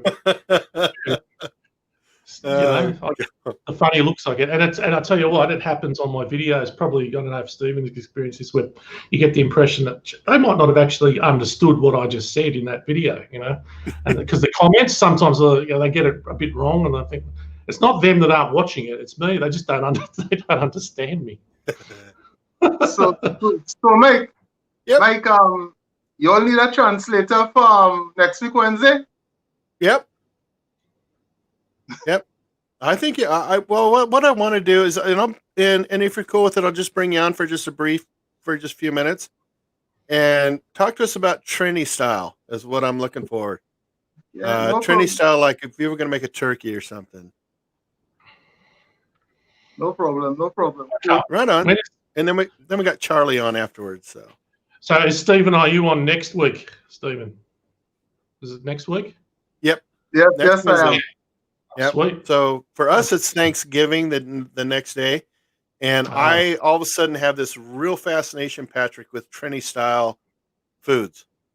Yeah. After I watched Stephen cook, like he did the roasted potatoes, that's one of my favorite meals in the whole wide world. And the way he did it on that Weber kettle on the sheet, and then like the rosemary and the spices. Oh man, my mouth was almost watering, dude. Mike, that's not a kettle, that's a chiba. Oh really? A chiba. Okay. Well, it was good. Whatever. It looked awesome, dude. So next week, if you just come on for a little bit and tell us a little bit about Trini style. I'm looking forward to it. No, I was asking if you needed a translator for you all to understand me. No, I don't need a translator. No. Patrick might. Patrick No. might. No, I understand Stephen better than I understand you. Especially when you've had 27 White Russians. Yeah, exactly. Yeah, last week was messed up, dude. You only had about 7 so far tonight. Really? Holy cow! And that doesn't include the one I downed right before. I had 2 before. You sneaked one in. Well, I always start out with 1 before just to kind of calm my nerves and that. And then when my laptop crashed and I'm waiting for my other laptop to come up, man, I said, screw this, man, because I'm having a panic attack. So I made another one. And of course I got the White Russian cam, so there's another one. And it's like, it just was out of control. Yeah. But I mean, it was great having Chris on. Chris was awesome. He, Chris has such a different way of looking at life. He was awesome. But isn't that the beauty of doing this? People just come on and they're so different, Yep, exactly. Mike, I hope you don't lose any subscribers because of me. I'm sure I'll gain half a dozen, man. I don't know. I lost 4 today. I think YouTube's been going through and cleaning up again. And it is what it is. Yeah, I won't lose subscribers because of you, dude. No way, man. Probably get half of Trinidad and Tobago all of a sudden subscribing to my channel, man. Absolutely. What time is it there? What time is it where you are, Stephen? What time? 11:20. Woo! At night, at night time. Yeah, night time. Yeah. 11:30. But what is it? You behind? You're behind me, aren't you? So that would be Wednesday. About 12, 13 hours around there. Yeah. Okay. I'm 3 hours behind Stephen. Yeah. It's 8. The future is looking really good here, mate. Same here. Yeah, that's good. Yeah. You had a nice video. Wild spam. Oh, do you have the wild spam over there? Yeah. Have you? Yeah. You have the wild spam over here. Do you catch them with a hook or a gun? Sling and shot. A slingshot. Slingshot. Oh, yeah, slingshot. I should try that. Brian Reefstrom says you have Stephen as a guest. That was an awesome subscribe. There you go. Brian subscribed. There you go. Thanks, Brian. I'm thinking about doing one of those wild spam things. I laughed through that entire thing, dude. Especially when you're out there and you got your mask on and you're like, trying to hunt these things down. And then that big Well, old ram. You do realise that wasn't a joke. I had to mask. It's compulsory. We have to wear masks in public. Yeah, that's what I figured. But the whole Yeah. the whole premise of it sort of was worked. funny Yeah, now. well, It was so funny, dude. Daddy Duck. Only you. The hot seat. And I missed you on the hot seat the other night. That was last Thursday, yeah. I'll be tuning in, Kent. Oh my gosh. In January, Stephen? Awesome. I definitely will be tuning in. That's great. The hot seat's a lot of fun. I had a blast last week. I haven't seen it. I can't wait. Lep just sent me a message. Lep sent me a picture. Oh, how do I get oh, you know what? Okay, hold on, guys. I'm going to see if I can get a picture of hold on. I'm going to throw in here a picture of Lep's challenge. Oh, here we go. Let's have a look. That is a thing of beauty, guys. Oh my. Look at the bacon on that, man. And the cheese. It's like fully loaded. It's like Swiss cheese and cheddar cheese. Oh, and he's got some kind of like leprechaun sauce on the top. I don't know what it is, man, but I don't know what that lep sauce is. But no, it was a sauce, and he had a name for it. And then if you look at like right here at the very top, you can see there's something holding it together like a skewer. Yeah, like a sword. Yeah. That thing's awesome, man. Yeah, we're getting comments like, damn, Lep. Holy cow. Literally, holy cow. Yeah. Yeah, like I said, does that thing come with a paramedic, man? Holy crap. I'm thinking that if I could turn that into a slider and make it look really big, I might be able to cheat and just say, oh, one bite, look. A slider. Yeah. Yeah. Oh, that's funny. Yep, that's a monster, man. That's what I love about doing stuff like this, man, is being able to share that. GB made a comment before saying that they actually shoot the wild spam up there. Do they? Okay. Yeah, they're legally allowed to do it with guns. Okay. So, yeah. That'd be a good way. Except I think if you shot the wild spam with a gun, it would explode the tin. I don't know.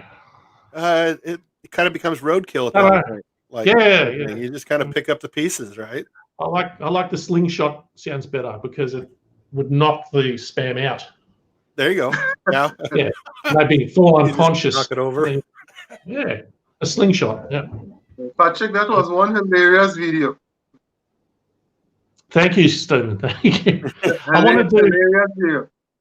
I want to do some hilarious video. I appreciate that. And I want to do more like outside stuff because we haven't been able to go outside for so long. And I enjoyed that one. It was good just to get out. It's springtime there, right? Out. No, man, it's summer. It's 100 degrees here today. Damn. That's horrible. Damn, that is horrible. Yeah, we had a thunderstorm that came through and 50-mile-an-hour winds. Oh, I mean, really? it was so crazy that you'd see a flash of lightning and you could count to 2 and then be just like boom. And that was an hour before we went live. Jesus, Insane. really? Yeah, you get crazy storms there, Stephen? Not really. Just heavy rains. Just heavy rain. Heavy wind. Do the hurricanes usually miss you guys? Well, due to how the island is situated, yes. Okay. Yeah. If it comes from the south, we in trouble. Yeah. But most times it comes from the north, so the northern range with the high mountains. Okay. Just goes over. Yeah. Are you on the west side of Trinidad and Tobago? I'm central. Center. Okay. Interesting. After I talked to you last week, I Googled it again. Like I told you, I wrote a report on it in like 6th grade. My choices were Cuba or Trinidad and Tobago. That's what it came down to because of my last name. And everybody got to draw, and I'm the last person, the last name of Wolford. And it's like, okay. So the teacher goes, just pick whatever. And it's Trinidad and Tobago or Cuba. And you have to write a report on it like you were going to go on vacation. I'm like, Cuba. Going on vacation to Cuba. But I'd never heard of Trinidad and Tobago, so I don't even remember what the report was about. But It's a nice little island. Well, since with the COVID now, everything just quiet. I know that I remember the capital is Port of Spain. Was that right? Yeah, Port of Spain. Port of Spain. Okay. We got Madwood Barbecue on. Yeah, Madwood's here. Yeah. Appreciate you coming on. Really do. Says hello to both of you. So, Stephen, what's next for your cooking? What do you got coming up, brother? Next week I should be part 2 of this video. Okay. Looking forward to seeing what you can do with that. I feel like I want to interview Stephen right now, but I'm not because I've got a lot of questions, but I'll leave it till next week. I'm literally very curious. A few things I want to ask you about, so I'm looking forward to that. Yeah, no problem. Cool. Yeah, just ask away, dude. All I'm going to talk to him about is Trini style foods. Like if he was going to do turkeys, man. I was going to take a turkey, so that's his homework assignment for this week. Is if I gave him a 12-pound turkey or whatever kilogram turkey 12 pounds is, I'd have to Google it. You know, how would you do it? So yeah, that's a good one. That's a good one. Honestly speaking, Michael, it will almost be similar to how you all do yours, you know. Well, you just hold on to that till next week, okay? Hold on to that. Let's save some surprises for them. That'll be a good one. Yeah. There isn't. Go ahead, Patrick. I just want to say, Stephen, when I first started, probably 10 or 11 months ago, I quickly became aware of your channel through other channels and stuff, and I subscribed. But you didn't seem to be doing many videos. But lately, you've been doing a lot more. Is that for a reason, or is it just coincidence? No, just for the fun, entertainment. Yeah, okay. Because they're great. I love watching them. Yeah. Whose hands do we see? There's always hands in there. Whose hands are those? Those are yours or Jacqueline's? Well, Jacqueline sometime and mine sometime. Okay. You never know. You never know. Yeah, it's just when you see the hands lose a little bit of weight, it's Jacqueline.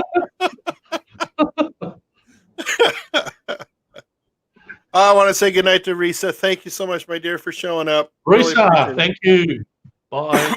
She's awesome. I love her. Oh, don't get me started with it. Resa is sensational. Everything she cooks is, and she's everywhere. I mean, she's like Charlie. She's like Stephen. Yeah, they support everyone. Stephen. Every time I think of you, Stephen, it's like the moderator's moderator. Yes. You should be the head moderator. Yeah, exactly. I think, I see 2 jobs in your future, Stephen. One is being a moderator full-time, right? I know you'd be great. And 2 is making thumbnails. So I've got your life all plotted out for you, Stephen. I know what your next job is. Yeah, I want to be your agent. No problem, man. Anytime you need a thumbnail, just let me know. Now I remember when I met you, Stephen. It was on probably one of the first Charlie's lives that I was on, and I was just in the chat, and suddenly you've appeared and put a link to my channel, and you didn't even know me, and I said, "Who's this?" And I said, "Oh, thank you, Stephen and Jacqueline," and you didn't even know me, and that's the type of person you are, where you'll promote the people you don't even know. It was very nice, so yeah, way to go, brother. You all became part of my family, Yeah, that was, like you say, cousin. Don't mind we can't physically interact, but through virtual. No, it was and it made me feel very welcome, which was great, because sometimes when you're in a crowd you don't know, it's a bit intimidating. You say something, you don't know if people, you don't know many people at that point, which I didn't know anyone. Yeah. But I knew Charlie because he started to comment on my videos. I don't know how I even came across Charlie, but he was one of the first ones. And then you, Mike, you were, it's just one of those things. Yeah. That's just one of those things. Oh, do you know what it was? I think I just stumbled across some guy that called himself the Dude, and what's that? And I clicked on it because I'm a huge fan of the Dude. the Dude. Yeah. And it went It's from a there. very nice community. Hey, I said it's a nice community. It It really is. is. Yeah. How did you get hooked up into it, Stephen? yeah. Long story. Let's just say, as I started off watching the BBQ Pit Boys, and then from there I went on to like Smoky Ribs, Okay. Troy, you know, so Yeah, and just I just kind of some and just made some your way. I just everything just fitting, you know. Right on. Yeah, you were one of the first people I met out there, and I remember Charlie was one of my first subscribers, and vice versa as well. One of the people I subscribed to, and I remember going on a live, watching. I remember being very, very nervous about doing even just going onto a live, like hey Jules, how are you? Like Hi, Jules. Hi, yeah, Jules. like Laura's out there, and those guys just even chatting because I don't type well, right? And so I'll type something and I'll screw it up every damn time, and then I always hit enter, and drives my boss nuts. I do I'm it not, all the time. but same thing is all of a sudden here's my channel is coming up from Steven, and I thought, interesting, Yeah. and I subscribed to his channel. But I think it was on Instagram that is where I really met you, because at the time you weren't really putting out a lot of videos on YouTube. Yeah, I was more on posting Instagram. I was more on Instagram. That's right. Yeah. So I think that's where I really got to meet you. And then I do remember the first time I actually met you face to face was on Charlie's. And same with you, Patrick, was on one of Charlie's. And I remember the first time I hopped on a live, I was so nervous, Me too. and yeah, and it's like And now it's like, hey, I got a weekly show. Oh God, here we go again, But for me, the first time I did it, it was using my crappy phone, and I it was remember that. terrible. It was cutting out and everything, and I'm probably sitting there looking like an idiot. Mhm. And I'm so embarrassed and everything. I just left, and I thought, oh God, it's terrible. But but for me, it's like meeting new friends. You don't know people initially, but what Stephen does is, I think I don't wherever I go, Stephen's there. He's somewhere. They know him. Everyone knows you, Stephen. They love you. You can always count on it, right? But I also think when he does that, when Stephen puts the link, to someone you, everyone goes, "What Stephen just said?" Because Stephen said something. Correct. You've got a very amazing ability to bring people together, Stephen. I can't wait for this interview. I can't wait for the interview. I appreciate that. Well, this is just a little pre-show practice for me, You did great. Because great, brother. I was kind of nervous because of the accent, and if you all would understand me clearly. You're doing fine, dude. And it's me. Come on. I'm just like, yeah, okay. I'm the most laid back person you'll ever meet, dude. I've never let anybody. If by chance you don't understand, you can always ask me back over to repeat myself, Yeah. No, you're fine. I actually understand you quite well. Do you know when I went and I lived in America when I was a young guy, it took me 6 months for them to understand. America, they just had no idea what I was talking. I had to change my language and start talking like an American. Yeah, actually not bad, dude. Not bad. Well, when I came back to Australia, I was basically had an American accent, and then I lost it, because that's what happened. But I worked in a deli, and no one, no one would understand. They could not. They'd think, well, I must be from South Africa, or they had no idea what I was saying. So I had to change my whole accent. Gotcha. It was, and you think, well, come on, mate, I'm an Aussie, but a bagel and cream cheese, what? Huh? Guys, Mary came to visit. She's my kidding, Mary. She's old. Has Mary had a White Russian? No. No. No, but she keeps clawing at me, and I'm like, I wonder why. Yeah, she wants a White Russian. All right now she's doing it again. So, Cat wants a white. You want a White Russian? You say hi. No, just keeps. No. I'm gonna get. Oh no, I've still got some beer left. What are you? Where's your White Russian? Are you drinking there or no? I hear it. Hey, It's still here. Stephen, you know that we are cousins, right? Yeah. No, Yeah, that's not crazy. I think he's. Is my I sound told my gone? mom about that not too long ago. She goes, "You got to be kidding me!" No. It all it adds up. And I was talking to I my think my grandpa. sound's gone. Your what? So I was talking to my great aunt, and she's like, "Yeah, we have family and blah blah blah." And Patrick and I were talking about people that possibly are related to us. And she goes, "Yep, I've heard of that, and I've heard of that." It's like, damn, you got to be kidding me. So I'm gonna go hang out with Patrick here in a couple of years, as soon as this COVID goes. Then I'm gonna hang out with you afterwards, but I'm gonna go hang out with Patrick, and he and I are gonna get in trouble for 2 weeks. So I think Patrick is gone, Steven. So my kitty still wants me. She wants me to pick her up. Oh, Patrick's back. Sorry, Mary. Hi, you're back. Can you hear me? Remember what the Energizer guy used to say, where he put the battery on there and say, "Oi!" He can't hear me. Hello, hello. I can hear you. We can hear you.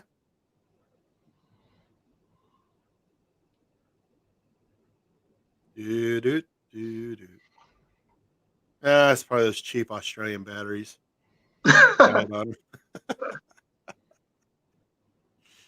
He'll watch this tomorrow and go, "That's SOB making fun of us." Patrick, are you hearing us? I can now. I don't know what happened. It dropped out. I'm back.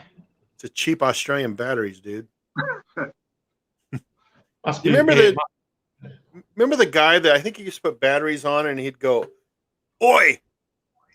You're Australian, dude. Mary, come on. Mary, she wants right. Give her a White Russian. Just give. She was heading for it. Well, wouldn't you? Of course. I don't blame her. Yeah, sorry about that. No, you're fine, dude. I'll take it out of your pay. Yeah. Julie says hi, Jules. Now, I was just telling Stephen that when I come visit you, it'd be like 2 weeks of anarchy, man. I don't think Australia is ready. I don't think we're ready for the Mike Wolford show here, because imagine you just tear the joint apart, mate. I know, man. Just shred it to its core, man. Jules, how are you? Jules, hello. Hello. We got Patrick, we got Mike, and we got my Steven. Yep.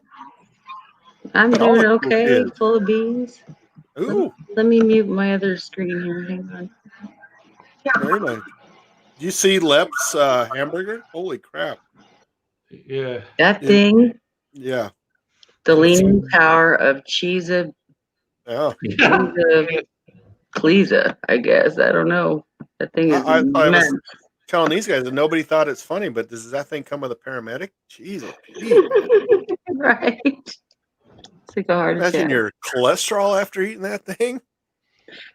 You'd have to take it apart to eat it. How do you eat that? Like, it's Oh, no, monster. you have to work from the top down or something. Yeah, I do love a good challenge, though, especially when it comes to food. That would definitely do the trick. So I have to tell you, I have a confession to make, Stephen. I recently messaged Daddy Dutch, Kent, and asked him, has Stephen from Cooking with Stephen and Jacqueline have you guys ever interviewed him?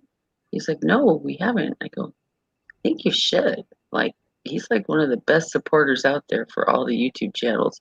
Plus, he's got his own. That's cool. So I I'm got like, him first, man, Joel. why has he not been on an interview?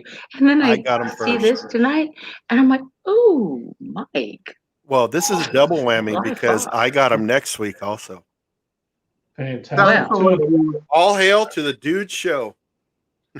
The dude Thanks so much, abides. dude. Thank you.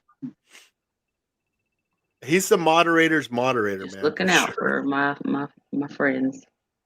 Like Absolutely. I told him, he needs to. I think he could get a job, being a moderator, because he's on everybody's show. He's a He is moderator so online, cool. Like he Yeah. just everywhere. Like Yeah. boom, there's Steven. Boom, Steven. Boom, And Steven. then the Always there, thumbnail always work, watching. The thumbnail work he does is just amazing, and he just cranks it out too. And you're just like, man, I wish I could do that. He's like boom, boom, boom on Yeah, it. it'd take me 2 months to figure out what he did. And he And sends he me a message saying I'll have it done by tomorrow, and a couple hours later it's done. It's like, wow, that was fast. Mike, the same night when you messaged me about that, I did it the same night, Yeah, like a couple hours later it's done, and I'm like, it'd take me 3 months to do that. I gotta That wasn't like half as like good. So, my poor kitty is just wanting attention. I'm sorry, Mary. Have a White Russian. Those used to be my drinks of choice. Oh, love a good White Russian. They are delicious, but they got too sweet for me. Too much sugar, too much lactose. Come on, you stupid light. Green Bastard. Let there be light. Green Bastard wants to know if Australia is still closed to entry and exit, Patrick. I think it is. Yeah. I mean, I don't know when that we're going to reopen. Yeah, It's pretty crazy, dude. yeah, it sucks. It sucks. At least we have stuff like this, Oh, where would we be without it, hey? Yeah. Right? Well, we would be in 1920 when they're like looking at newspapers going, wonder what's going on out there, man. And then taking the newspapers and putting them in their shoes so they could walk up the hill in the snow 10 miles Both ways. to school. I Mm, heard those stories. yeah. Well, like our biggest event next year, we usually have something called a carnival. Mm-hmm. A carnival, right? Mm-hmm. So there'll be none of that next year. Oh, what a bummer. Nothing. They When do canceled they- Mardi Gras.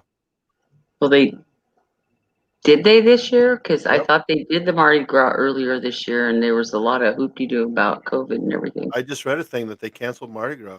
For the one coming up next, Yeah, in Yeah. end of January. there was So when something that is- happened there earlier. When is this year. Carnival, Stephen? Carnival Yeah. usually February or March. Okay. We've had everything's cancelled here. See what we could do, Everything. Patrick? Is This Christmas we really be quiet. 2 weeks in Melbourne tearing it up, and then fly over to Trinidad and Tobago and tear it up, and then go our separate ways. Isn't that just south of Rio de Janeiro? No, That's more closer to Venezuela. north Oh, of it's up. So they're up north more. Rio is or Yeah, south of it's part of the Caribbean, the Antilles, the islands, and then you got Venezuela, and it's like the next island up. We have like Trinidad and Tobago. We have St. Vincent. You have My Grenada. nephew was in Trinidad for a while. Okay, nice. Yeah. I was just laughing at a couple of Daddy Dutch comments. Yeah, I see his comments. You sticker, Daddy Dutch. Is Ken, it true that New Zealand? you want a box? You want a box? Come on, bring it, Ken. Jeez, I tell you what, he's pretty controversial saying something like that to me. I tell you, jeez. Is it because New Zealand is sort of like a third world country compared to us? They're very. No. New Zealand, though, seems like it's the place where people want to go right about now. No, Jules, Very Tasmanian there. don't go there. No. Like you see, that's like the vacation destination place, unless it's just all. It's all Right. propaganda. It just looks cold to me. Seriously. Well, that's the one good thing about it. That's the Is one it? good thing. Yeah. Well, I never go anywhere, so it doesn't really matter. And Me there's some too. islands, And this, Patrick, Yes, sir. and there's some islands near New Zealand called the Kiwi Islands or something like that. Kiwis, yep. Yep, they're kind of northeast of it.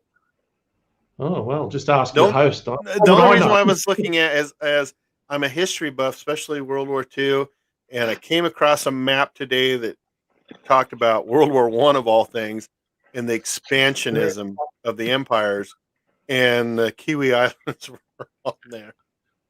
Oh, okay. Yeah. I haven't heard it. Honestly, I wouldn't know. Yep. Sorry. Also, Solomon Islands. I think it's crazy when a country changes its name. That just kind of freaks me out a little bit. I'm just like, what? They were what? Siam, and now they're what? Yeah. Happens a lot, though. East Wind Farms is here. Well, Chris. there's Dang, Chris. brother. What's going on? Yeah, I'm going to somebody's at the front door, guys. I need to go answer the front door. I'll be right back. Jules like, what? Patrick, you're in charge. Alrighty then. I thought that was code for had to pee, but you know, if you gotta It is that too. It is. go, you know, check the door, then see you later. I'm not in charge. I don't even know why I'm here. Jules, you're always on a lot of the lives. I mean, I saw you the other night on Marcel. Mm-hmm. So you're sort of a bit out there, and you know you support. Are a you lot saying of I get around, Patrick? What? No, not in that way. Just No. playing with you. Just But kidding. you are. I mean, you're very supportive of a lot of channels. That is what I do. I which is fantastic, you know. affectionately refer to myself as the Pied Piper of channels, I guess you could say. I just try to bring all the channels together and say, "Ooh, you should check out this channel. Oh, this channel." Yeah. I have so many people I sub to. It's crazy, like different channels and stuff. So a lot of different interests. Why do you do that? What's the interest? Just the people thing? Well, it's kind of, it wasn't on purpose. It just kind of happened that way because I started watching cooking channels, and then I started watching, that led to like the barbecue channels, and some of the barbecue channels led to music channels like Blake TV and Leprechaun TV was kind of in the middle there somewhere, and Jeremy V, he had a channel there for a while, and that kind of led to some of the beer reviewers, so that took me into that realm. And in the midst of all that, I still had all my gardening channels I sub to, and all my like there's some prepping channels that I would listen to in on once in a while, and so there's a lot of channels out there that I sub to, and even though I don't do my own, I just have all these interests that I'm like, ooh, learn. So I've been off on work comp. I was off on work comp since Christmas Eve of last year because I slipped and fell at work and hurt my shoulder, and so I was home and I was bored, and I'm like, what am I going to do with myself? Like, then COVID hit, right? So I'm still off on work comp and throw some COVID in there, and so I'm happy little Betty Cracker Martha Stewart and out in the garden and doing all this stuff and watching all these channels, and because I get bored with TV, so I'm like, oh, me too. Me too. Started making friends, and here I am. There you go. To me, there's some stuff on YouTube, like all these people here and Stephen and Mike and all that. I mean, the content they put out for people that aren't professional is better than a lot of what I see. I think they put a lot more effort into it, but it's not just that. It's they connect with their audience. They're connecting with the people, and that was the thing I loved the most about the smaller channels. And I first noticed it in the barbecue and grill community, and I was just like, wow, this is really cool. These people are awesome. And so then I said, well, I think I'll follow this channel over here and see what they got going on, because they would tell me, oh, well, you should check these people out. So I go, okay. So I go over there. I'm like, oh, cool. So then I'm like, oh, but then these guys, and then these, and then so I'm just like all over the place. And before you know it, there's crazy up here going, whoop, doing this. So Mm. I have this I huge love list the of barbecue like, community. Barbecue community rocks. The people in this community are just so cool and so willing to help out. well, And I do a lot of grilling, so that it's not just like oh, I want to learn how to do it. It's like I want more ideas because I get, you get tired of cooking the same thing all the time, and correct. we'll grill all year round here in New Hampshire. It doesn't matter if it's snowing or not. It's like, ooh, I need some barbecue. So, Mm. Mm. Patrick, and you were Pig on a Rose did our first brisket this year. It was pretty cool. Yum. Patrick, you were on a show recently, weren't you? Just the other day. I got interviewed. Yeah, Pete Thomas.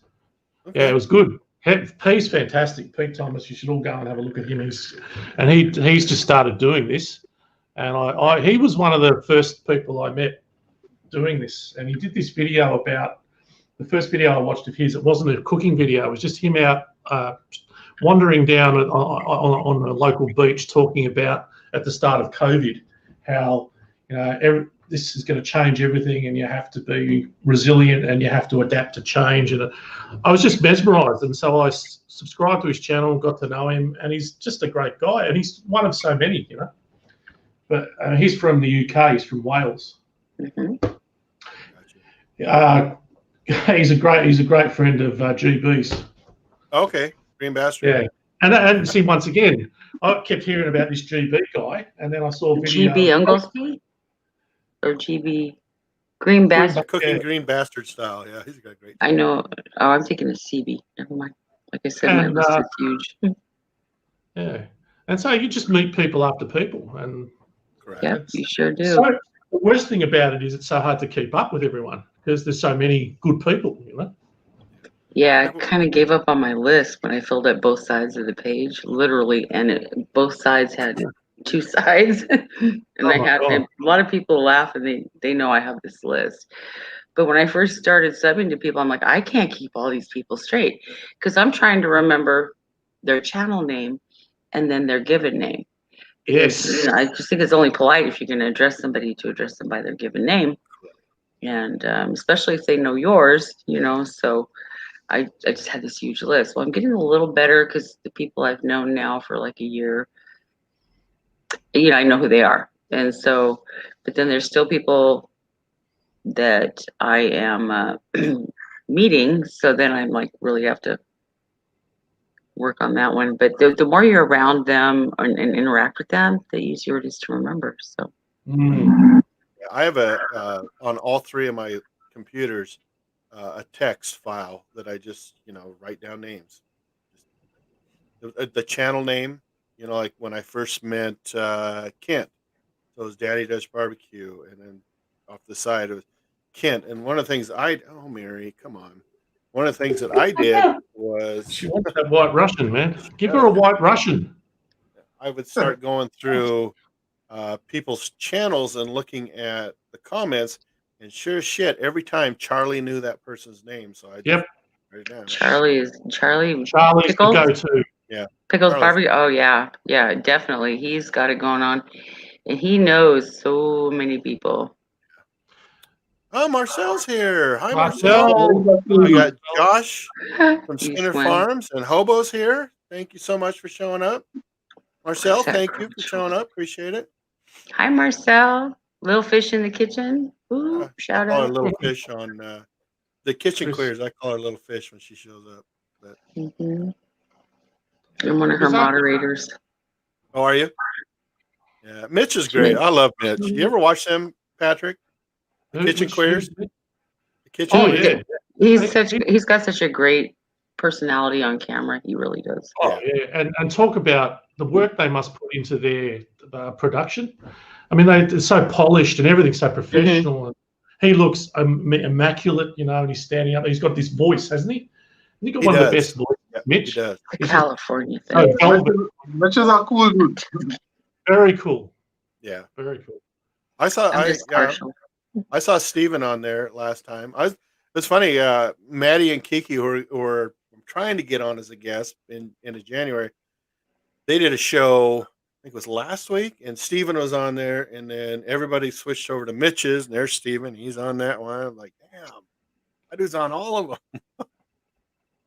So, Yeah, and that's why I suggested it to Kent. He goes, well, I'll suggest it to CJ and we'll talk about it. You know, I'm like, okay. And then I saw Kent? that I had you saved to watch you tonight, Mike, and Oh, I had the notification set, and I was on Keith Bettag's live a few minutes ago and was piping up because I hadn't really interacted with Keith, and so I'm like, oh, he's live. I'll pop in the chat and say hi, see who's he's there. a great guy. He really is. I like him. Yeah. And so we started talking, and in the chat, I feel like I monopolized it a little bit. I tend to do that. I'm a jabberjaws, but yeah. So I'm like, oh, well, I'm gonna head over and go check out Mike's channel, and lo and behold, look who's there.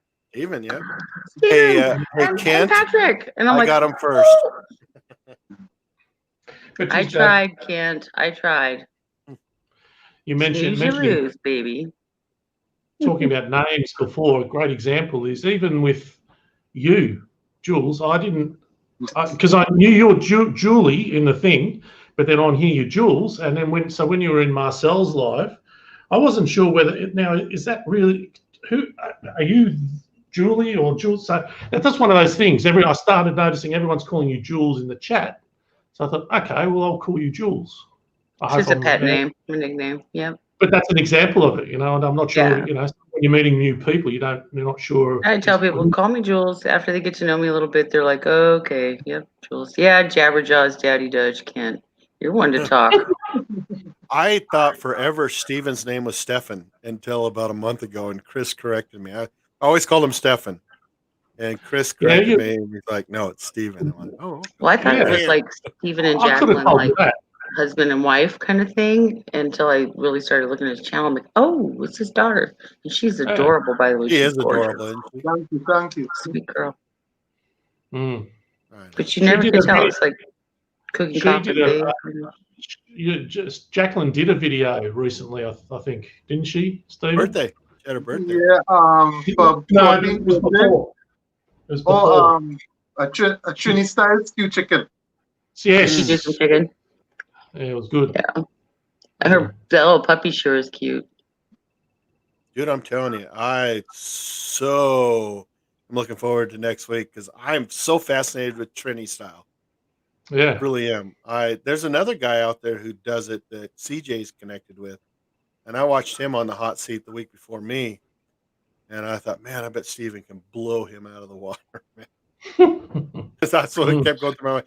And the way he was talking is like all the stuff I was like, damn, that sounds so good. I can hardly wait for Steven to tell me his version of it. So I'm chomping at the bit for next week, man. I got a turkey ready to go. I just cook all the time, and I love Mexican food. I'm from California, so you can't find Mexican food here in New Hampshire. And Taco Bell does not count. Okay, so I'm like, I need some good Mexican food, and I cook some because I learned some stuff in California from some good friends, but there's Mexican food restaurants here are just nothing but a disappointment if you can even find one. So I was like, well, I'm just going to start learning more about traditional Mexican cooking, and there's so many different regions in Mexico and different styles of cooking, if you will. But so that's kind of what got me into all this was, I started subbing to some of the cooking channels that cooked a lot of Mexican food, and I'm actually one of big supporter for Cooking with Kirby. I love Kirby. He's my boy. And there's a couple more that I learned a lot from. Views on the Road, Stephanie and her sister, Cloudy. Yeah. That's where I started. And so then I started collecting all these videos. I started saving them. And so I've got this huge recipe files in my YouTube. So that's what my YouTube is. It really is just, it's all music and it's all cooking, but it's all other people's. It's not mine. Mary, come on.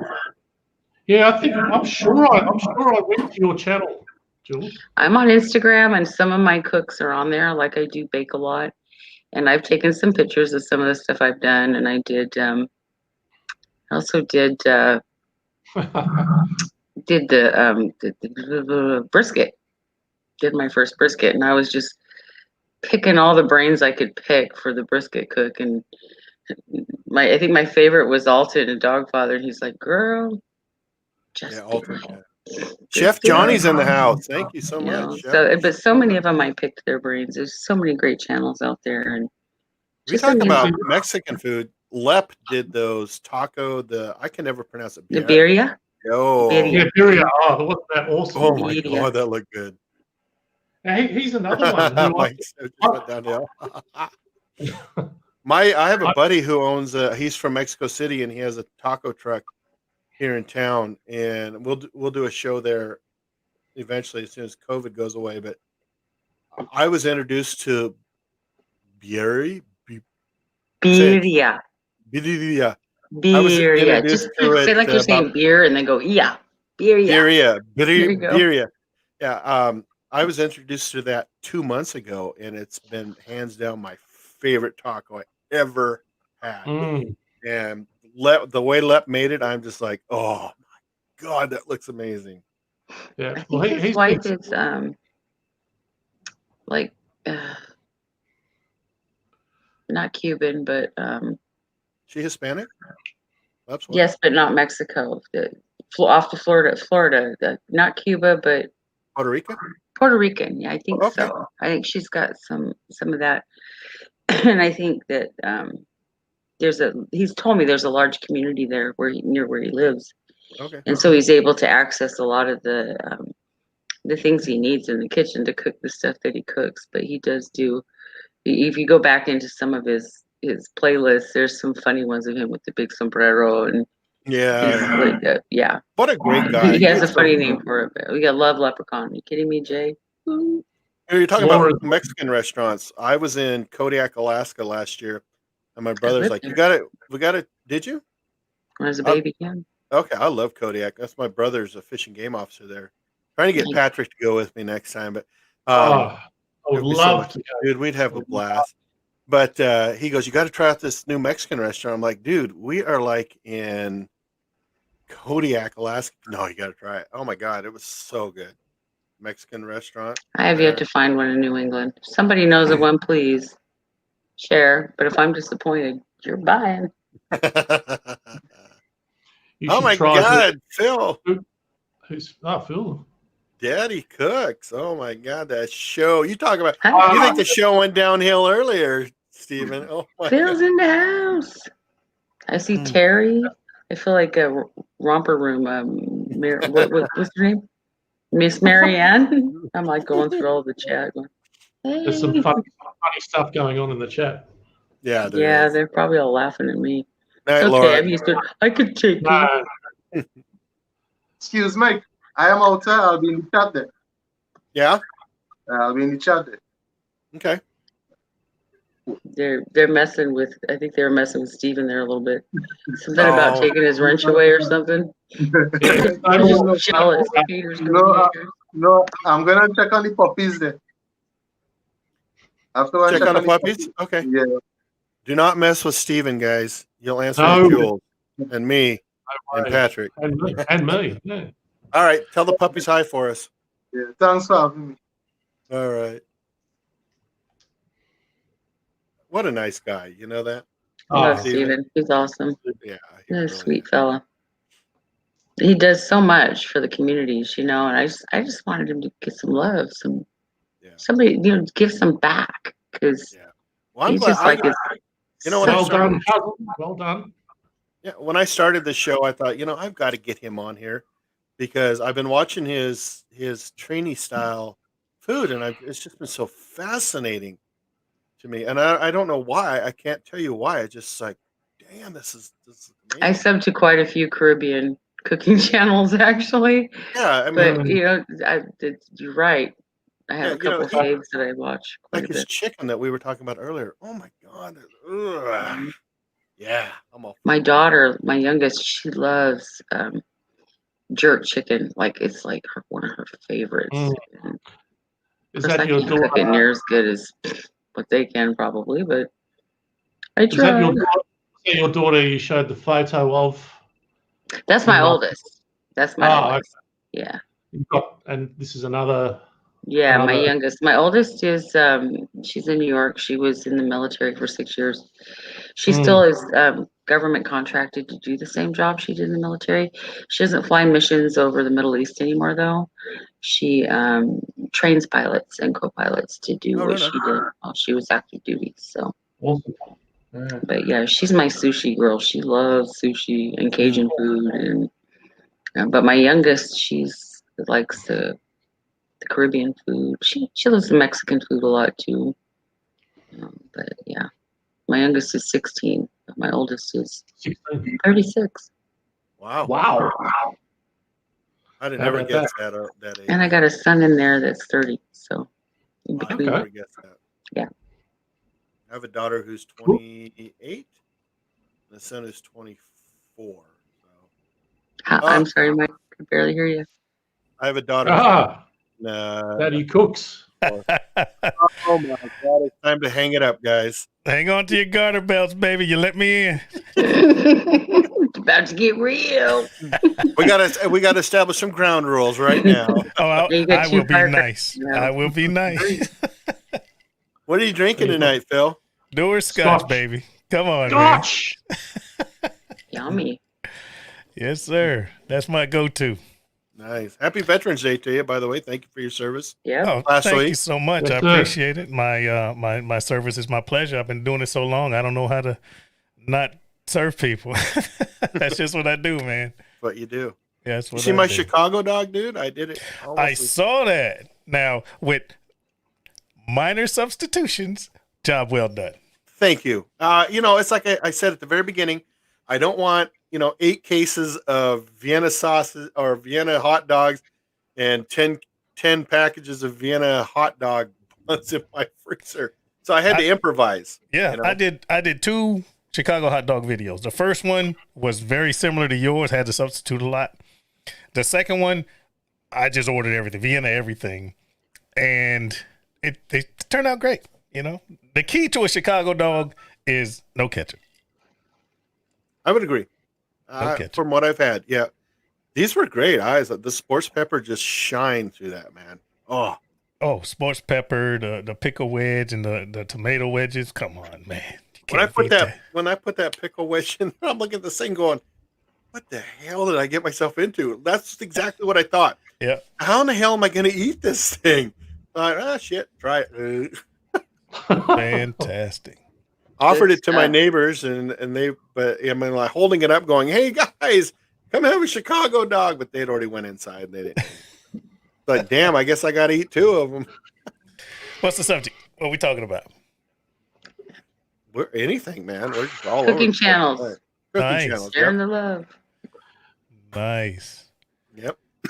Cooking channels. You got any good cooking channels out there? Do you know of anybody who's a good cook? I'll tell you this one, and I'm dangerously close to doing this challenge. Alex, I think it used to be the French cooking guy, or Alex, the French guy. Oh, I know that guy. You know what I'm talking about.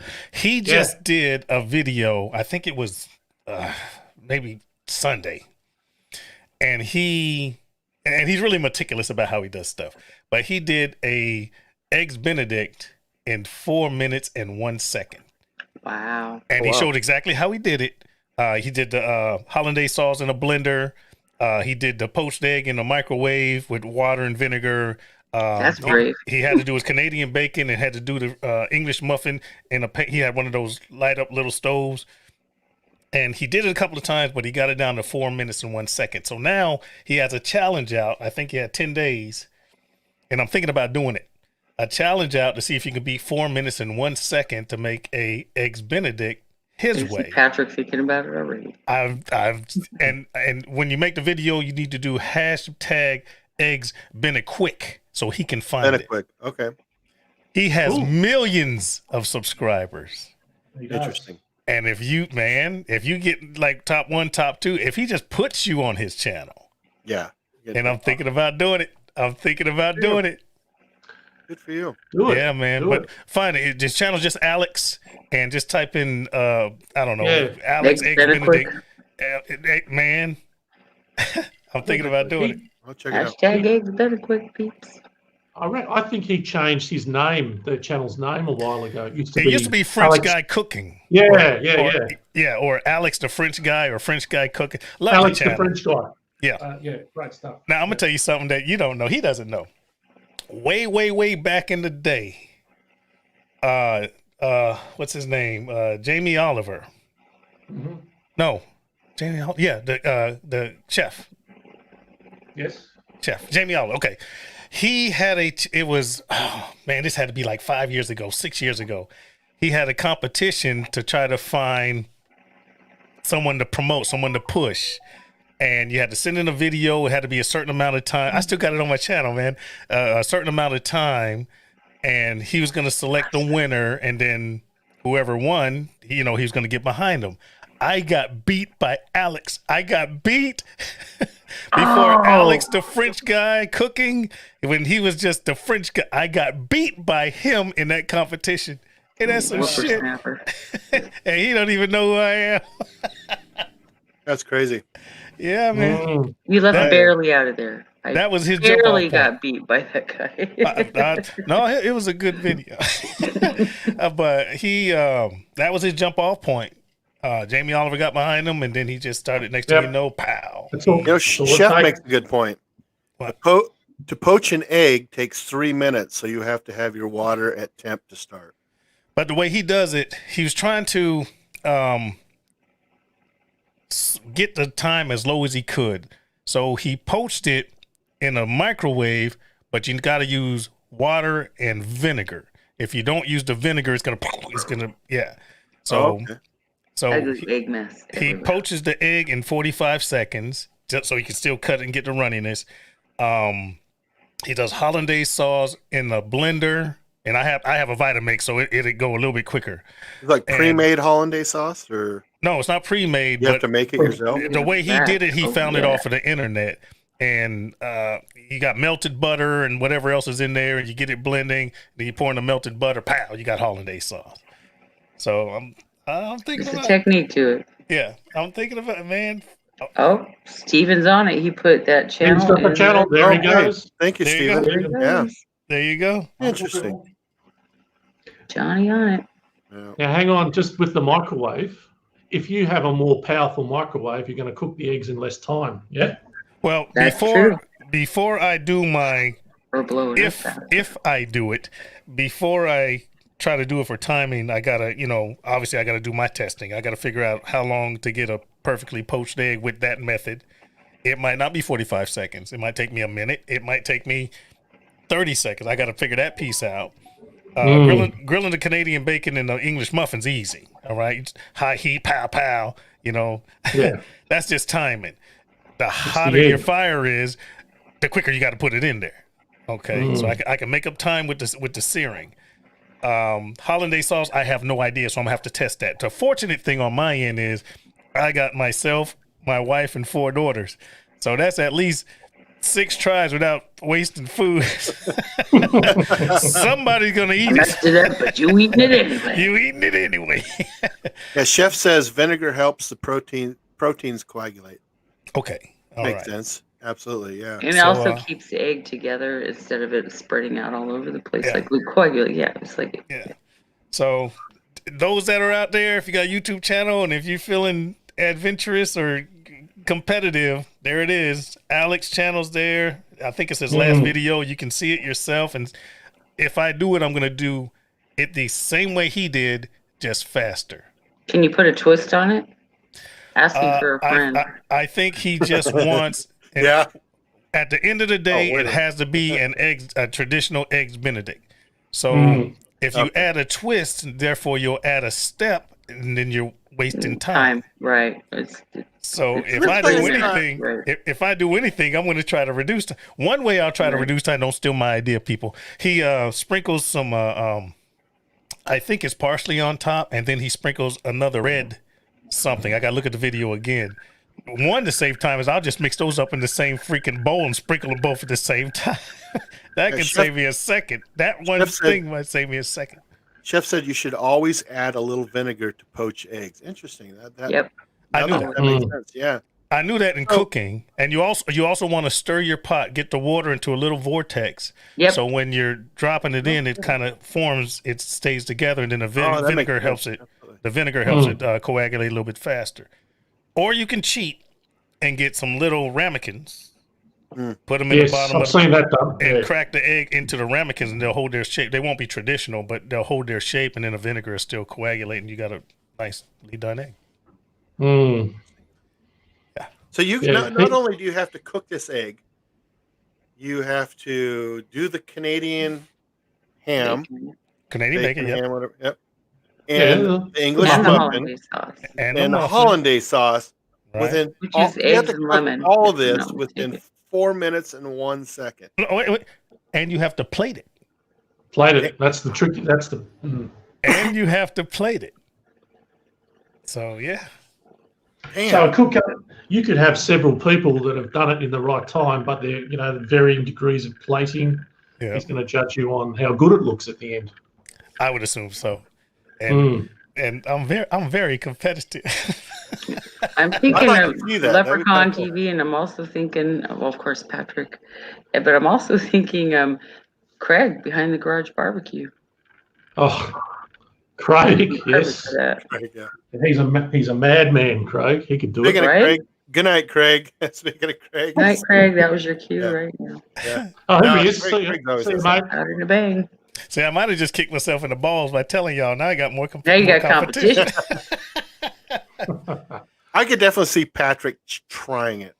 Yeah, No, I'm seriously considering it. Mine would turn out to be horrendous. I can tell you Well, right. the It'd be problem is with Patrick would Okay. have is the water spins the opposite way. Right. Depends on if you're north of the equator or south of the equator. Actually, it No. does. Naturally. See, but the thing's not how many times it's terrible. It's that one time that you filmed it that it turned out great. true, but I don't have a wife and daughters to eat all the leftovers. Take 3, take 4, take 5. Hey man, you take just look, 6. just We're freeze, sick of eggs. just freeze them and eat eggs for a month, man. That's what I'd have to do. Start inviting the neighbors over. Hey, y'all want to come over for some breakfast? Got a dog or a cat? No, How I about would you got a probably, wallaby or a kangaroo or a No, wombat? no. I'd probably get me I'd get a dozen of fresh eggs, farm raised fresh eggs. The good one. And if I can't get it down in 12 shots, man, dude, I won't compete. Yeah, what's the point after Yeah, that? Right? if I can't get it down, I'm pretty confident. I think I can get it done. I think I can get it done. It's I a look forward to challenge it. then. Chef Johnny says, I teach how to poach eggs every semester, so I poach a lot of eggs. Yeah, but not in the microwave, sir. I'm trying to cheat. I'm trying to get it down. I bet But Chef that is a Johnny- great video. If anyone's interested, that's a great video. If you watch it, it might motivate you. See how he I does it. definitely will. And Steven put it up there, so I'll have to take a look at it. That's kind of Yeah, funny. man. It Yeah. is. I love that channel Yeah. because he gets so intricate on things that are so simple. He just has he did this series on ramen noodles. He wanted to make his own ramen noodles. I love And ramen noodles. It wasn't just a noodle, man. He made the chicken oil. He made the broth. He did so many things. He goes way over the top. Way over the top. Have you seen the one where he does the tin? He's got a tin of sardines or 4, and he does 4 different things. with tin sardines. Yeah. No way. Fantastic. Yeah, It was Obviously, amazing. good at multitasking, of course. Oh yeah. yeah. Well, he's an electrical engineer, so if he doesn't have what he needs, he'll build it or make it. Or Well, he'll. Phil, did you see Patrick's video on the wild spam? No, I didn't. Do yourself a favor and check out the wild spam. I don't know Okay. if I've seen that one. I don't think I have. Is that what it was, Patrick? Wild spam? Or Yeah. What, That was so funny. I saw the Vegemite one. Spam from Put it in the- scratch. put it in the freezer? No, down in Australia we have spam roaming in the wild, Okay. and I caught one.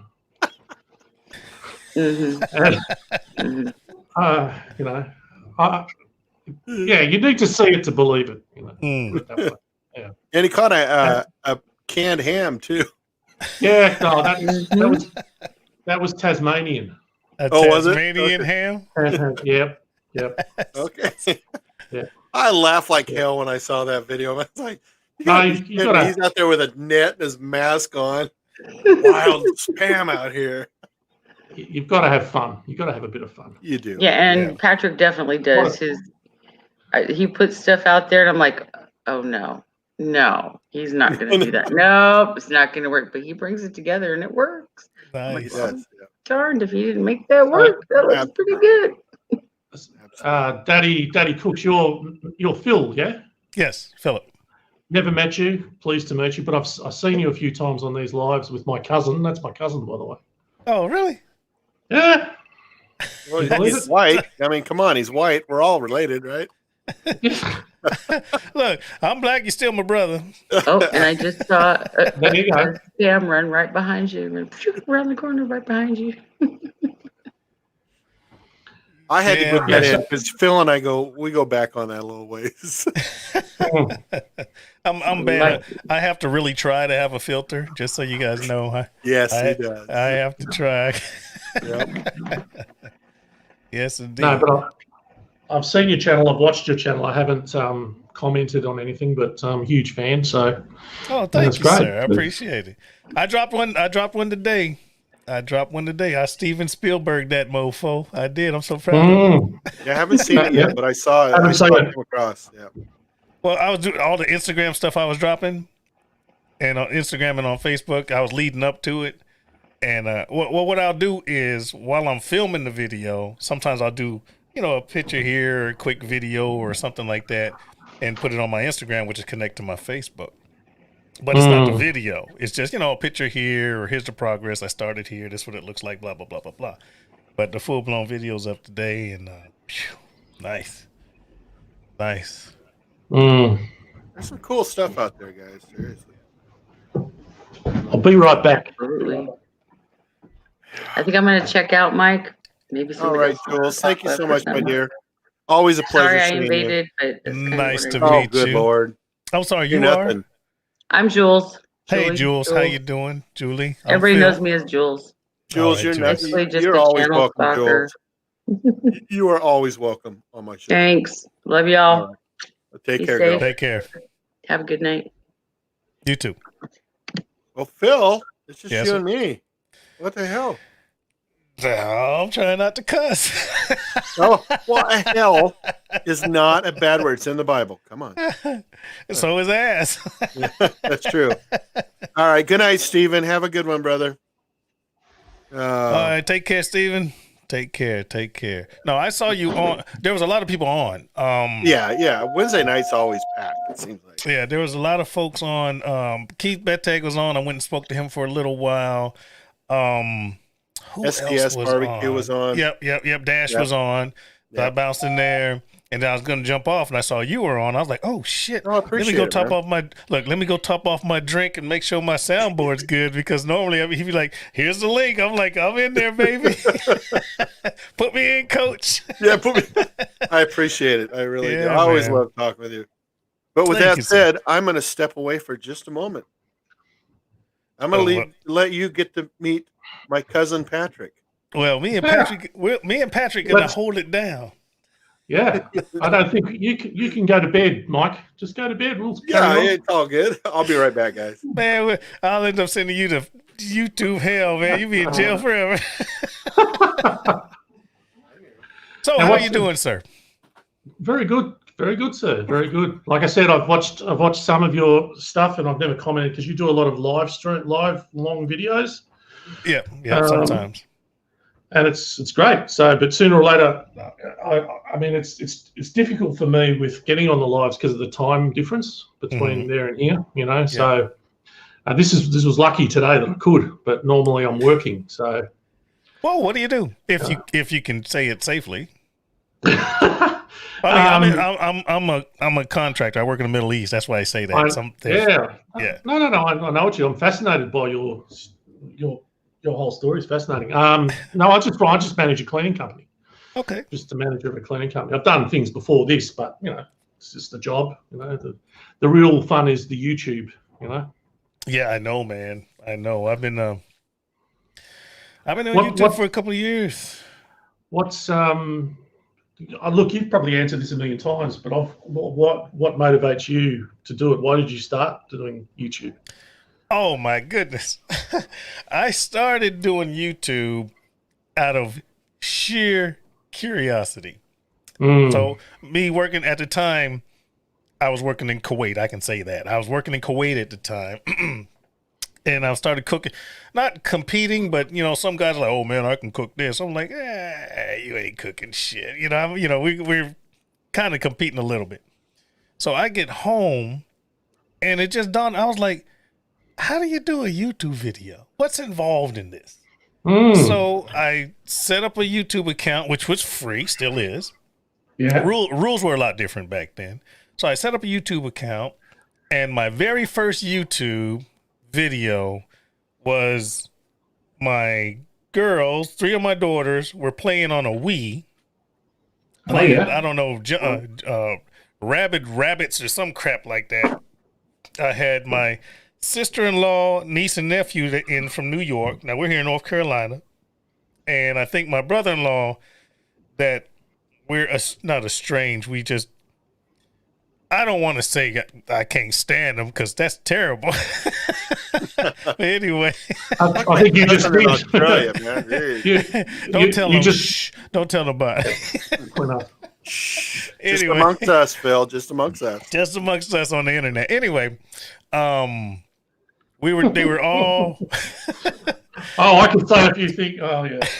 But they were, we were drinking. The girls were playing, and I filmed it. My very first YouTube video, and I called it "Unbelievable" because it was the Wii. Yeah. And then shortly thereafter, my wife had to have surgery. Nothing too serious, but she had to have surgery. So I was documenting that, and I called it, coincidentally enough, The Chronicles of Riddick. My last name's Riddick. Riddick, They can't sue me. Funny, dude. That's my name's Philip Riddick. So Chronicles of Riddick Volume 1. And it was, I was documenting my wife's surgery. She's in a hospital. I'm cracking crazy jokes and stuff. She's drugged up. I'm enjoying it, laughing and shit. Anyway, sneaking beer and liquor in the hospital room. Don't tell nobody. Anyway. My kind of guy right there. I like it. So that was going on. And then I went back and I just, I was cooking. My very first cooking video was an egg foo young in this raggedy ass, we call it hooch, our living quarters, this raggedy ass hooch in the Kuwaiti desert. I filmed that whole thing holding the camera in one hand, cooking with the other hand, and it turned out great. It turned out great. Yep. Awesome, dude. That's the first cooking video, and then I just started cooking more and more. We started doing taste test challenges, me and my boss. If you look at my old videos, you'll be amazed at the crazy shit I was doing. I got videos from Kuwait, videos from the Kyrgyz Republic right next to China, under freaking Kyrgyzstan is right below freaking Kazakhstan and next to China. I was there for a year and a half. So I was shooting videos all over the place and started cooking more, and gradually it started turning into a cooking show, and years later, his daddy cooks with 40-something thousand subscribers, man. That's great. See, this is what I love about YouTube. I mean, you can't see that on free. There's nothing on television. This sort of stuff is what's interesting. Oh, Exactly. I spend so much time on YouTube, man. Oh, tell me about it. Yeah. Grumpus on fire. I just got some swag, or not swag, but kind of. I got a couple pins from him. And some stickers. Thank you so much, Grumpus. There's the link if you want to come on, brother. What a nice guy. It's cool. Did you ever get my stuff, Patrick? No.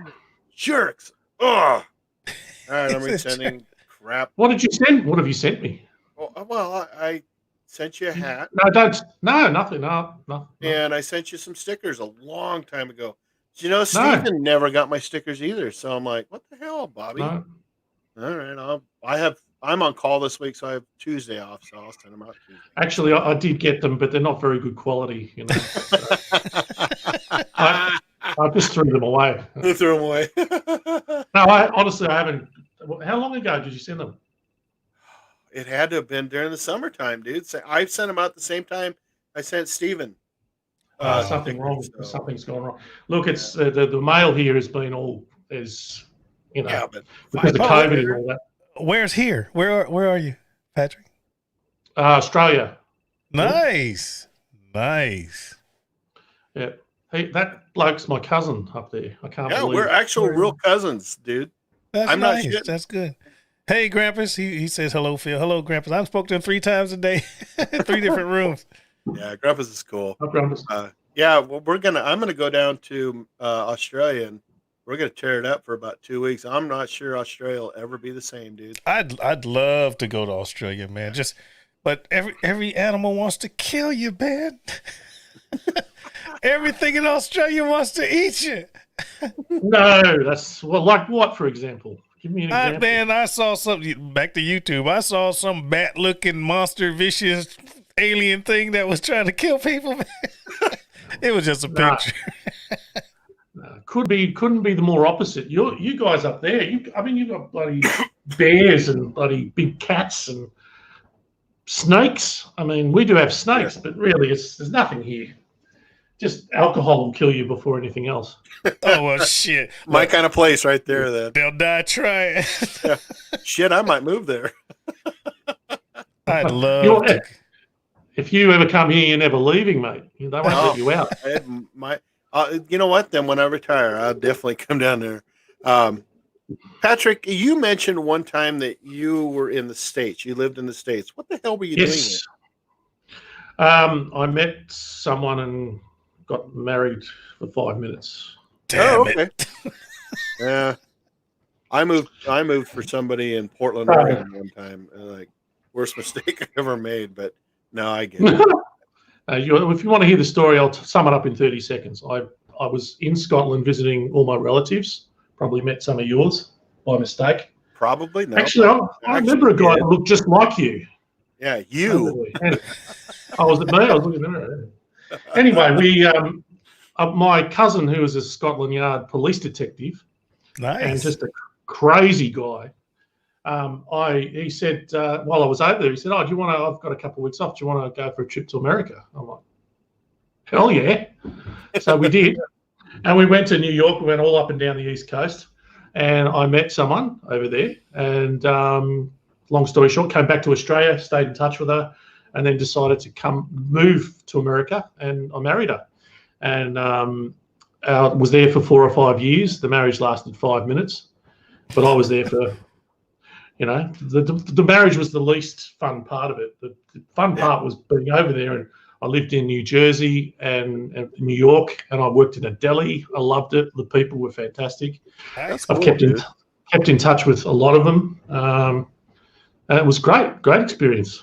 The only thing I regret is not going further south. I wish I'd had more time to go and do all the southern Texas and all that sort of stuff. North Carolina. Yeah. Don't know about Idaho though. Yeah, you want to avoid Idaho. Yeah, the people. Unless you like there. potatoes. Unless you like exactly. Potatoes and bears. No, so there you go. That's my story. But down here, there's nothing dangerous. Just Australian. You know what my grandpa told me once? He's been dead for years. He goes, I raised 6 boys, and every one of them moved to get married. And you know what? 5 of the 6 moved back. Yeah. So, hey, it's all good. One of my bucket list things, which will never be activated if my wife outlives me, because if I'm going to be here, my wife's not very advantageous. She don't want to go out and do a lot of stuff. Love it, though. But, man, bucket list, to be out in the bush somewhere with some Aborigines smoking some shit that'll fuck me up after we have caught something in the wild and cooked it. That would be amazing. I'd be the lightest guy there. Sign me up, dude. Sign me up. That would be a blast, man. Man, just eating some bush meat, smoking some bush weed with some Aborigines, man. Look, and I'll be the only guy with a camera. Hey, YouTube, check this shit. Yeah, it's yes, possible. Sir. It's possible. Yeah, man. I'd love to do that. They eat all sorts of things, and they're experts at. They do the underground grilling, where they just cover everything in dirt, wrap it all up, put it in dirt. Yep. cook underground, kangaroo, all that sort of stuff. Yeah. They like put coals underground and then Yeah, like I forget what they Put them in call it. and It's some sort of, they bake it, and they cover it in soil, and then they for hours. Interesting. The same way they do pigs in the Philippines, the same way they Oh, do okay. pigs in Yeah. Hawaii. Okay. Build a fire, get the rocks hot, wrap it up carefully so that it won't penetrate, but you get the heat, you bury it, make yourself a ground oven, let it cook. You got to time it perfectly. I'm pretty sure the Aborigines know how long to cook a kangaroo in the ground. And then you dig it up, let it cool, and yum, yum, yum, yum. Wait, what are you saying? After 20,000 years, they finally figured it out? That's right. If you pull it out too soon, your roux will not be tender. Nothing worse. That's a great accent. Nothing worse than a gamey roux. Have you seen that? Zac Efron has that show on Netflix where he goes around, and one of his first episodes was he went to Iceland, and this guy baked a bread on the sands in Iceland. Wow. Nice. And the sands are you just dig underneath it, and the sands are bubbling up. They're so hot. The water underneath there is so hot. Yeah. It's so volcanic that they just bury this stuff for 24 hours, come out the next day and just swap it out, put a new one in there and pull this one out. And it's just tastes like bread. Wow. Apparently. It's cool as shit, man. I have been to Iceland. Really? That'd be cool. Have as you? shit, man. Have you been there, Phil? I haven't been to Iceland. Oh, wait, let me get it right. It's green in Iceland, and it's Green. frozen in green. Yeah. Yeah. So, Yes. I flew through Iceland. Yeah, I flew through Iceland on my way back from, I think it was Desert Shield, Desert Storm. Right. Yeah. We were fighting somewhere. We were shooting people wherever the hell I was. And we flew through Iceland for a layover and then ended up in Maine. Yeah, I didn't leave the airport, but I was at the airport. Well, that's similar to me, except I wasn't, doing what you were doing there. I was there. Wouldn't shoot when anybody. I was in Scotland, and our flight was with Iceland Air. We did a stopover in Iceland for one night, and it was in the middle of winter, so it was it was snow everywhere. But that was where I had my favourite meal of all time, which was just a bit of fish and a bowl of fish soup. It was in this little cafe. It was unbelievable. I'll never forget it. It's a very amazing place. Nice. Yeah, Sounds different. They dress up in sort of tuxedos and things to go to the burger shop. It's unbelievable. Amazing ball gowns and everything. It's unbelievable. I'll say different countries have different cultures. There's one They do. thing. After being I was in the Kyrgyz Republic. I mentioned that earlier. Kyrgyzstan, they called it, right underneath Kazakhstan, right next to China. After the Soviet occupation left, all right, they were gone after all those years. But anyway, those women will not leave the house unless they are fully dressed and made up. I'm talking about if they're gonna walk down the street to the corner store to get bread, they will not leave the house unless they are dressed completely and made up. Unlike here in America, where you can walk into Walmart and see people in freaking house shoes, robes, pajamas. I mean, you know what I'm saying? You got fat people with fat dripping over their fat, wearing shit that they shouldn't be wearing. I'm like, come on, man. And what's funny is, after being in countries like that for 6 months, 8 months, 5 months, whatever, as soon as you land in America, it's like, get off the plane. I'm back. Yep. There's big people. I'm back. Yeah, here we don't have Walmart, but we have a thing called Kmart. Yeah. And it's We used to have Kmart's. We got Kmart's here too. Oh, do you? Yeah. Well, it's just that's yeah. sort of the same thing here. If you go to Kmart, you see that sort of stuff, But it's just people that it's the outlook. Not outlook. I guess upbringing or culture or whatever in America. And I don't know what it's like in Australia, but in America, there's a whole lot of LOGAF, LOGAF, LOGAF, lack of giving a fuck. There's a lot of LOGAF in America. Yeah. And it's a shame. You know, everyone. This is gonna. I've said this before. It's gonna sound terrible. We have our rights, and no one's rights should be infringed upon according to the Constitution. But sometimes people lean on them too much. You know, I have freedom of speech. Yeah, you do, but you ain't free of consequences. Come on now. You Bingo. can say what you want. That's it right there. Bingo. But if I punch you in the mouth because you say something you shouldn't say, don't act like your rights were infringed. You know what I'm saying? Yes, you have freedom of speech, but you're not free of consequences. You're not free of repercussions. Yeah, people. The consequences are out the window these days. That's what a lot of people think. That's what people think here. Let's get away with whatever. Yeah, you know, if you don't like eating meat, fine. But don't try to change the law so I can't eat meat. That's kind of too much. You're doing too much. You're doing too much. I don't care if you don't want to eat meat. Don't eat meat. Okay? Spandex is a privilege, not a right.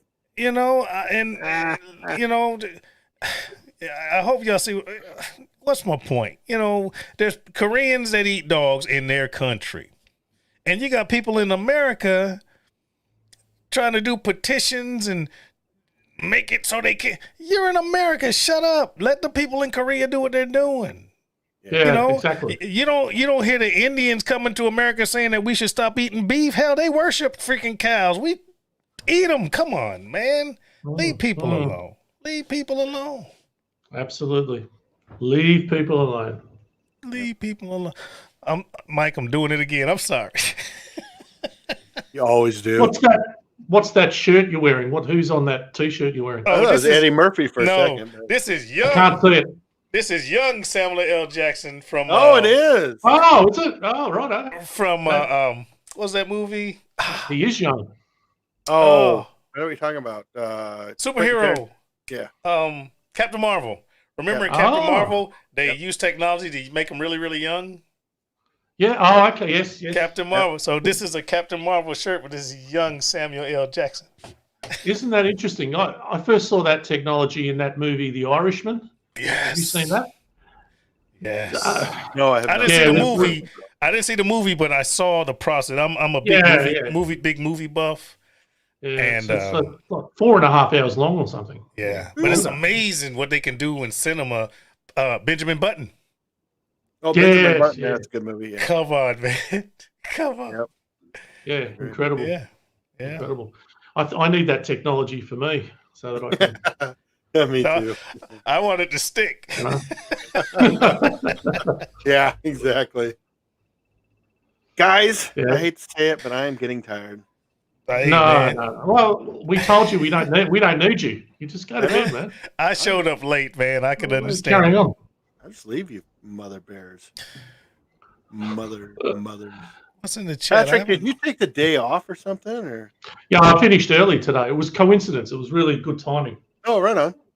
Yeah. Otherwise, it would have been the usual, you know. Yeah, where you pop in and you pop out and off you go. Yeah, that worked out. Yeah, great. that's right. Yeah, you were a great co-host tonight. I'm seeing Patty Joe Cooking. Is that you? Yeah, that's me, mate. him. All right, I got to make sure I got to subscribe to that one. And that's his channel right there that I put. And likewise, yeah. So if you're ever in Australia, Phil, look me up. Oh, definitely. Definitely. I never got that offer. Look, we're going to abduct an Aborigine and cook something. Phil drinks whiskey, you know. I mean, he would be very welcome here. Thank you, sir. I've been known to drink a little whiskey here and there if it's flavored. Scotch is a door opener. Just before you go, just before we go, I've got something to show you. Just hang on. Yes, sir. Actually, I've heard that exact same expression. Scotch is a door opener. Scotch is a door opener, man. Yeah. Look what I found today. Patty. Oh, nice. Irish whiskey. Patty, are you kidding me? Patty Irish whiskey. Nice. Good, I'm going to sue them. Have you tried it though? Is it good? No, that's for later on. It's only 3:45 in the afternoon here. Yeah. Man, well, it's a quarter to midnight here, but yeah. I don't have shit to do. Lucky. Me neither. Me neither. Yeah, you guys. Patrick, why'd you cut your hair? Because it was annoying me. It was too long. Oh yeah. And for 6 months, we couldn't. There were no hairdressers open. Everything was closed. Yeah. COVID. Ooh. I know, right? I got mine cut in June, and it was the worst cut I've ever had. Thank God it finally grew back out. Yeah, but you're naturally good looking, so. Aw. I know, man. Wouldn't matter. He's a good looking guy. Yeah, I'll tell you. We're like, there we go. We're like twin cousins. Yeah. Yep. My mother, as soon as she saw you, she said, I can't believe the similarity. And I said, oh. feels like, what the fuck? What the fuck did I get myself into? No, I'm just looking. I'm like, one look, I was like, one has the personality, the other one has the jowls. That's terrible. Which is which? I'll figure it out. Yeah. Mr. Red Dick. Look, I ain't trying to lose no friends. Y'all figure it out on your own. Good night, Marcel. Marcel's going. Oh. I might. Good night, Marcel. Am I going live? I might go live just for the hell of it. Why not? If you do, I'm there. Yeah, he's like, it's only 4:00 there. Woo! I should go live, man. All right. Well, I'm going to end this then. Is there swearing allowed on your channel? Oh, fuck yeah. Oh, jeez. Hey, but look, I don't know if I go live or not, but shameless plug. I do also have a podcast if you're interested. Okay. I talk about crazy things. I'm on the podcast. Yes, he's one of my episodes. Yeah. It's called RBOP, Riddick's Book of Philosophy, RBOP, RBOP. Look it up. It can be found anywhere. It's video podcast on YouTube, and it can be found anywhere except for Pandora. They told me no, but everybody else told me yes. I'll look it up. Weird. That is really weird, dude. Yeah. I asked him, I was like, hey, I got an email saying that I was denied, and I was wondering because I'm at, everywhere, Apple, Google, Amazon, you name it, I'm everywhere, Alexa. But Pandora says no. And they're like, well, we have limited spots, and we're not at liberty to tell people why they were not accepted. I was like, all right, thank you very much. We got like 5 servers in or something? Yeah, Jesus. I'm like, really? Go on, man. Apple wants me, but Pandora doesn't. Get out of here. Whatever. All right, guys. Well, I'm heading out. Thanks, man. See you Appreciate guys next Wednesday, where I have Steven on. And Charlie from Pickles. Awesome. Nice. So, all right, guys. Awesome. Talk to you later. See you. Take Peace, care, brother. guys. Appreciate it. Good night, everybody. Thanks for showing up. Thank you, everyone.